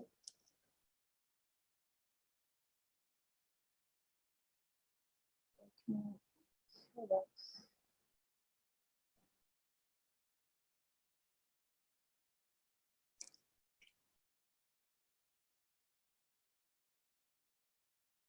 okay.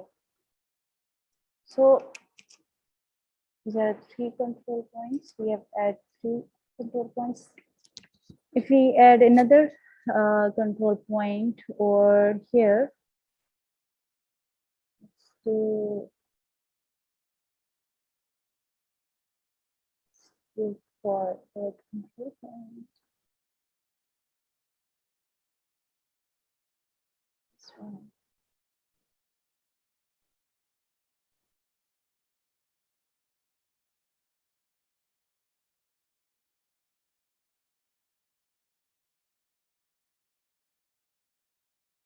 Right?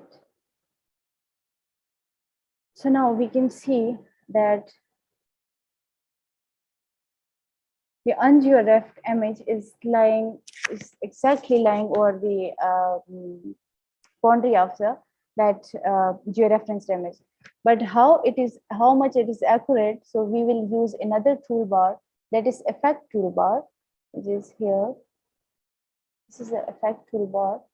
If you do not have effect toolbar and your main menu toolbar, then right click over here and just click over this effect. So the effect toolbar will be appear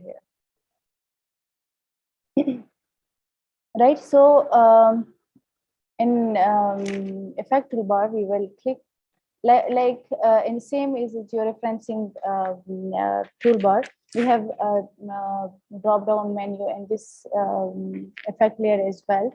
So we will what we will do, we will select the above layer, which is KP ungeographed map. So we can check the accuracy of georeferencing, that how we the accuracy of our adding control points, with how much we correctly add all of these control points to the ungeographed image. So we'll take this swipe tool and just swipe it over here, right? If we see, we can also make it like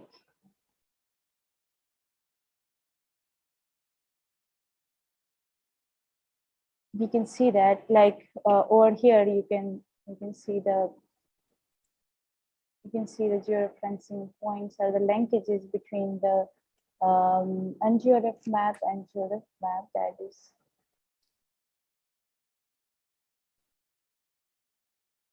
right. So okay, so now this is what called the relative or image to map georeferencing, that if we do not have any grids or the map or the image, so how we will georef this map? We will just, what we will do, we will take some of the some georef image or map of that area of interest, and we will just do the relative georeferencing or image to map georeferencing like that. We'll update it. So now we create an updated georeferenced image over here. That is all about the georeferencing, with absolute georeferencing and image to map georeferencing. Any question?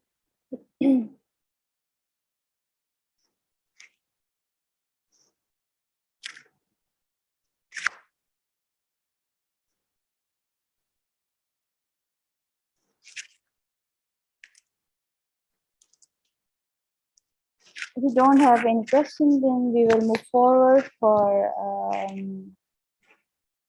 okay, we will move forward for another task, that is geodatabases, right? So that was only about the georeferencing, that how we will georeference already made maps, or already made the aerial photographs or satellite images. How we will create our map, how we will do digitization, how we will do editing, how we will do mapping in the software, right? So for this, let me remove this layer. By removing any layer from the table of content, so we can right click over on that layer, click the remove button, and we will just remove this undesired layer. So what is the important thing? Another important thing is the geodatabases. So first, before we go for digitization, before we go for making the point line polygons, for making the maps, so we will first discuss the geodatabases. So what is geodatabase? Geodatabase is a database which is designed to store and manipulate geographic information and spatial data. Also, this is also known as spatial database. What is geodatabase? Is actually container that contain that contain different type of data sets. Maybe vector including point, line, polygon. It may be a topological data. It may be tabular data, or it may be some images, raster images, which you have for your study. So what we will do, we will connect our folder over here, like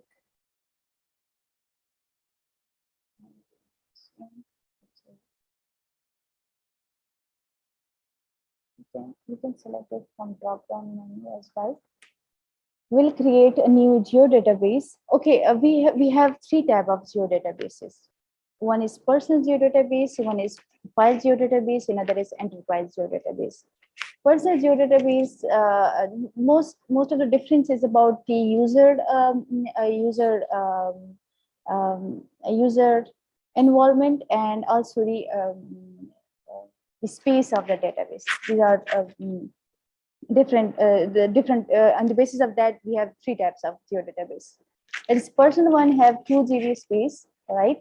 And it can be used by a single user, right?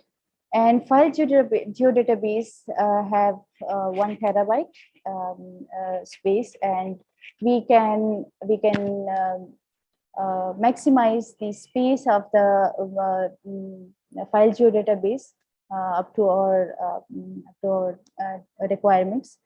But in file geodatabase, we have a multi-user. That is, in personal geodatabase, if I create a single geodatabase, then I am the only person who can edit my geodatabase.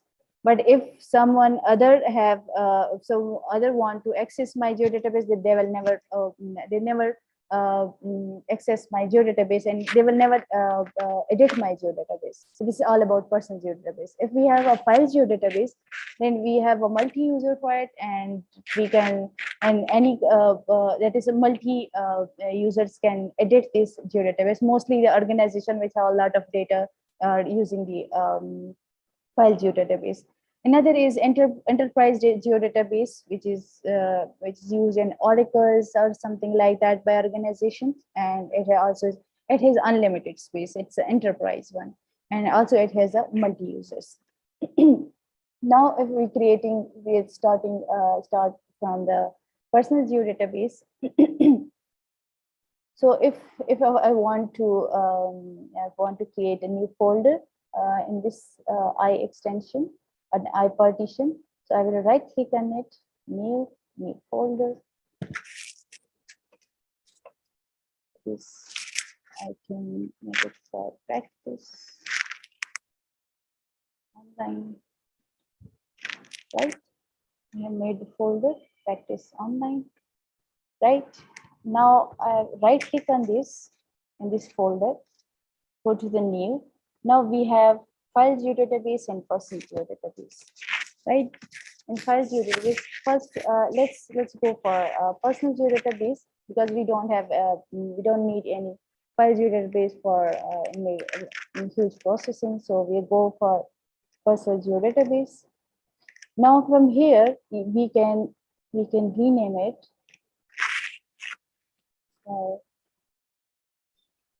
Let's practice online.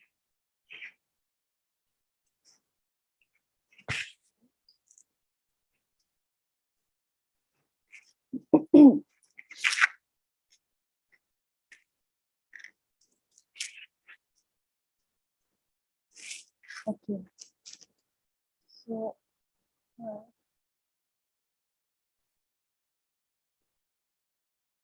So a new personal geodatabase with name Practice Online has been created.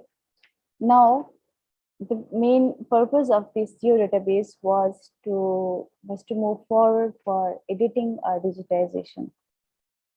Let's create a new feature class or feature dataset. What is feature class or feature dataset? Feature class is, we can say, a homogeneous collection of some features which have a same coordinate system and a same geometry. If we have a single feature class, like if we are creating some point data, so we will have feature class. That feature class will have geometry of a single geometry, that is point, and will have all the points will have same projection system, right? And they will share the common projection system. But if we have a feature data set, in feature data set, what we have, that is actually, it is a data set. So in data set, we have a point feature class, and we have a line, and we have polygon, we can have, or the tabular data as well. So we will go for a feature data set. So in this feature data set, geometry must not be the same. That is the only rule for feature class, not for feature data set. That is, in feature class, is it contain only single geometry, so it must have a single geometry of point or line or polygon, and it's a single projection system. But in feature data set, we have point feature class, polygon, or line features. So they must have a single projection system. They must have a same projection system, but rather than despite of their geometry. So point have on their point geometry, and line must have their line geometry, and so forth. Polygon. So feature data set. Now we will name this feature data set. That is new map. Next.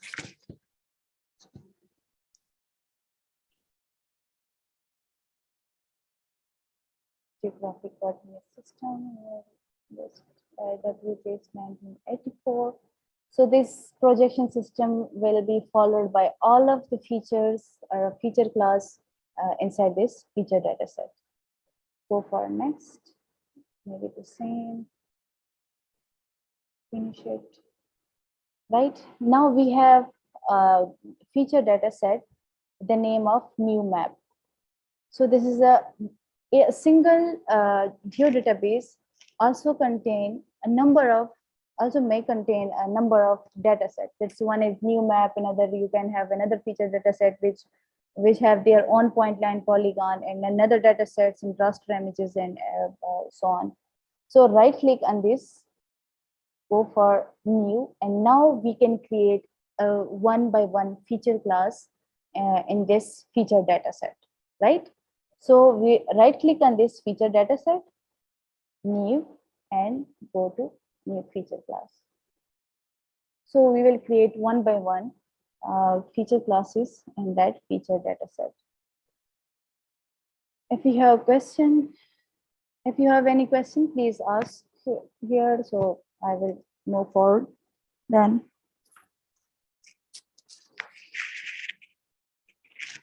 If someone have any question, please raise your hand or put your question in chat box.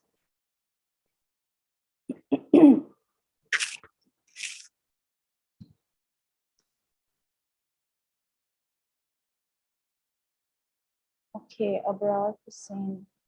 Yes, Abrar Hussain, you can ask your question. Ma'am, please repeat how to create a feature data set. Okay. Okay, when we create a feature, geodatabase, right? Right click on that geodatabase, right? And go to the new.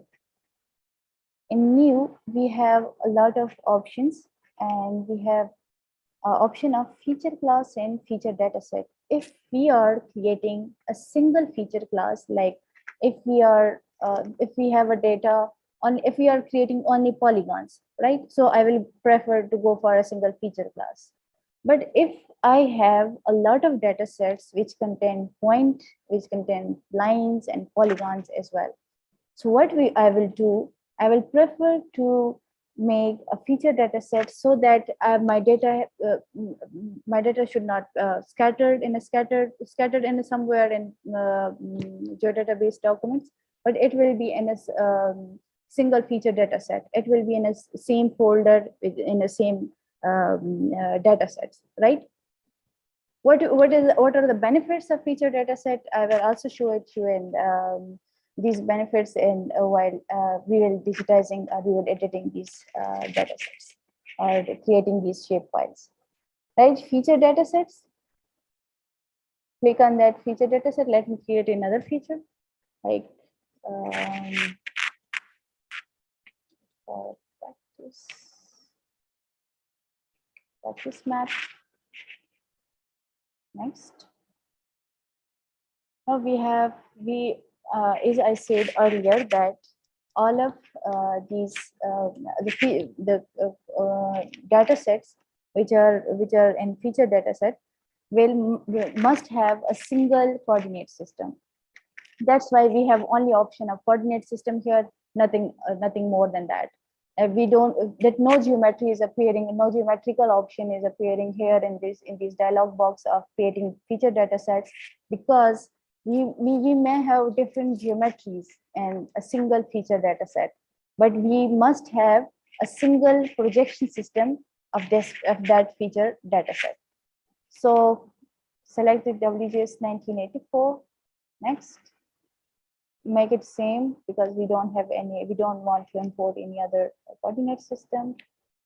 Let's make the XY tolerance is it by default. Finish it. So we have another feature data set, practice map. Right? Now I'm free to create a number of feature classes of a single geometry so that I can create point feature class more than one in number, more than two, more than three. That is, I'm now free to make a single geometries feature data set, or I can also make feature classes which have a different geometries. Let's go first for feature class. A single feature class name. It must have polygon features, so here districts. district. Okay. Make it same for areas. Right click. Now type of feature stored in this feature class. So type of feature or type of geometry which is stored in that feature class. So I would prefer to have a polygon feature over here. We have a drop down menu which we have a lot of options of polygon, polyline, and point features, multi-point features. So we will go for polygon feature, right? Go next. Now this is the table of content. I think Dr. Shafik also talked about the spatial and spatial data. That is a tabular data which is connected with that which will be connected with that feature class. If we have some districts over here, so in the back of this polygons or this vector data, we have a tabular data which is connected to that feature class. So what we will do, we'll make a feature, we'll make a tabular attribute table over here. We can also edit it after making this feature class, but it will be good if we add all of the attribute data over here. So in this tick, we have the name. Let's go for name. Right. Now here we have a lot of options for our field name. We have two columns over here, that is field name and data type. Field name is, I just selected name of the polygon, right? And this, and opposite of this field name, we have data type, that what type of data I have to, sorry, I have to add in this feature class, like, or in this field and this specific field. If it's a population data or numerical data, I must have to go for short and long integer. If it's a number of schools, so number of schools are not that much, so in number, so I will prefer for short integer. But if it's a population data, so I must must select long integer. If we have float or double and text, so for float or double, if we have area, let's say we have area, so 3.90 square meter. Let's say if we have such type of data in which we have a decimal data in decimal form, like if we have 30.90 square kilometer or something like that. So we will choose the float or double option over here. Now here I write the field name is a name. So what I will select, text, or we can also say it a string. So I will click on text. So now I will make it finish. Here we can see that one feature class is formed, which is name a district, right? Now we can see a small box if someone is repeating the steps, so they will see a small box against this district name. So it will have some sort of impressions of polygons like that. So now we will right click on that, new map. Again, we'll create another feature class.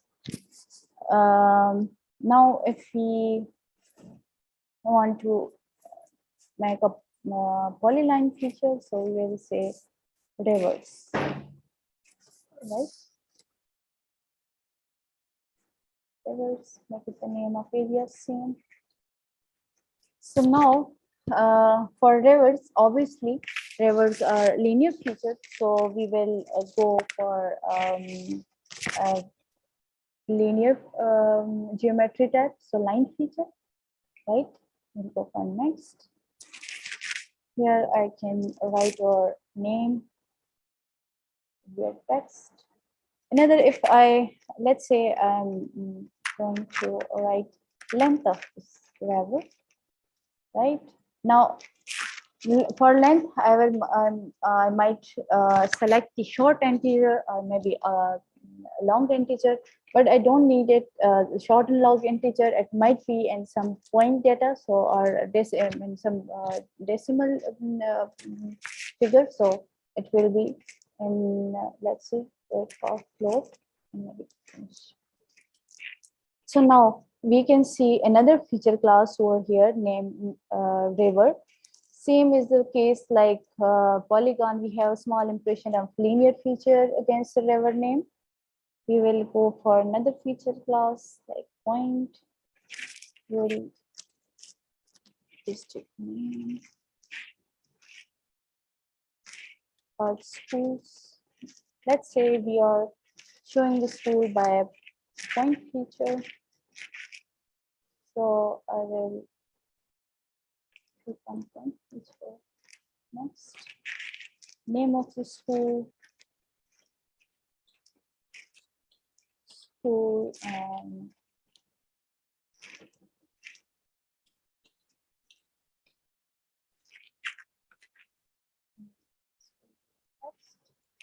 population here. I need a long integer. Let's make it finish. So yes, we have invalid field names. So that is one thing is that in this field name or attribute table in ArcGIS, the spaces are not allowed. If we are even if we are saving our documents, we are not allowed to give a space between the names of the of our folders or something like that. So despite of that, we must yes, I can. It says that do you want to automatically rename these field names to the following, that is name underscore of underscore the and underscore school. So I will prefer yes. So it will make changes by itself. So now we can see that we have in the our catalog box below this file personal geodatabase, we made a feature data set. So in this feature data set, we have 3 types of feature classes, that is point, line, and polygons. And these point, line, polygons is we are creating these feature classes. They are adding also in this ArcMap document. Here, that is number of schools, rivers, and districts. Right? So I think time is over. So in tomorrow class, we will, as more practical, we will go, I will show you how to make a map and some special analysis in this ArcGIS. And also we will make a map, make a map layout. So in the essential of map layout, that what any map, what are the essentials things, are the essential elements of the maps which any map must have after their for the publication or something like that. So if someone has a question, please raise your hand, or you can put your question in the chat box. So we will do other exercises tomorrow, inshallah.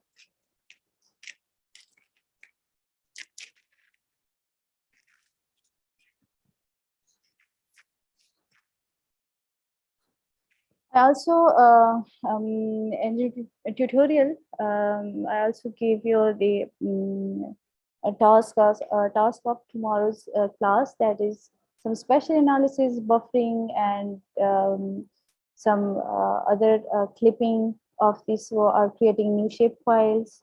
So let's practice it when if you got the time and if you have a software. So let's practice it, and also practice all these things is georeferencing, absolute and image to image georeferencing, and also have some practice on this making geodatabase and feature data set and feature class as well. If anyone has some question, then Haris, I think we are. Yes, we we can wait for a minute or so if we have any questions from the participants. I would request all the participants to have an interactive session with the resource person because she's been asked. Yes, we have a question from Costa. Yes, Costa, you can unmute your mic. Yes. Thank you very much for your nice presentation and hands-on techniques. This is Kausar from Bangladesh. I would like to ask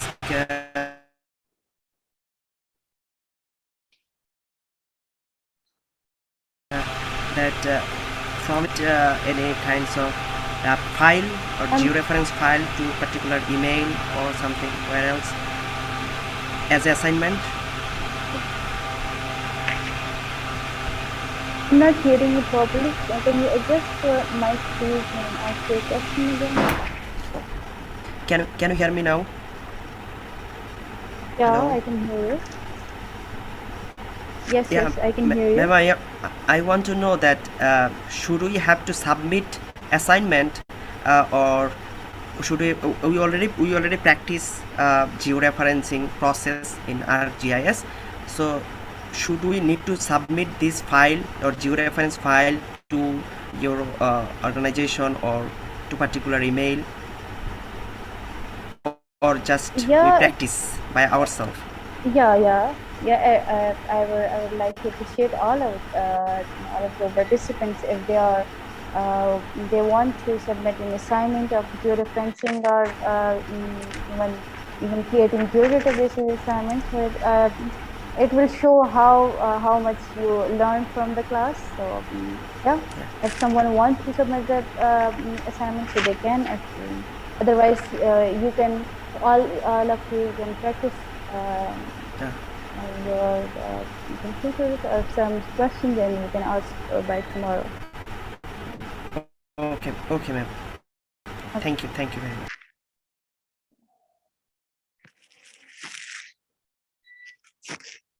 So we have a question from Ijaz Abbasi. Hello.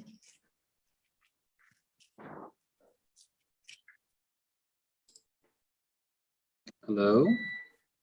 Yes. Ma'am, I have a question regarding today's training. That would you like to share us the whole process in a like a video format or in a PDF format so that we can practice at our rest of the time? The tutorial shared by in the chat is just only 2 images which you have practiced during the session.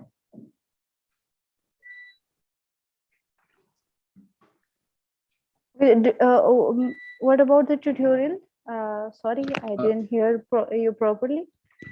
I am asking that you have done different exercises today and teach us how to digitize or how to merge or how to reference the different images.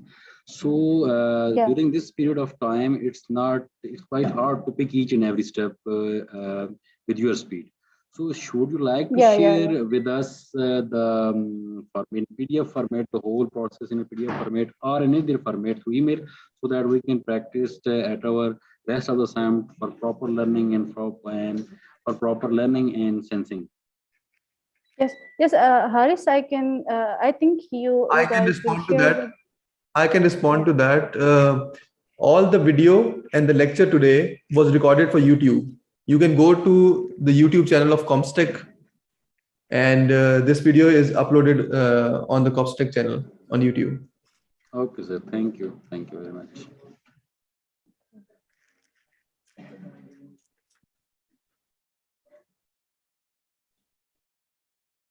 So now we should close this today's session.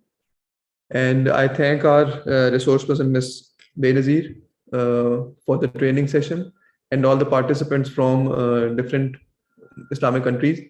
So we look forward to have you all tomorrow morning.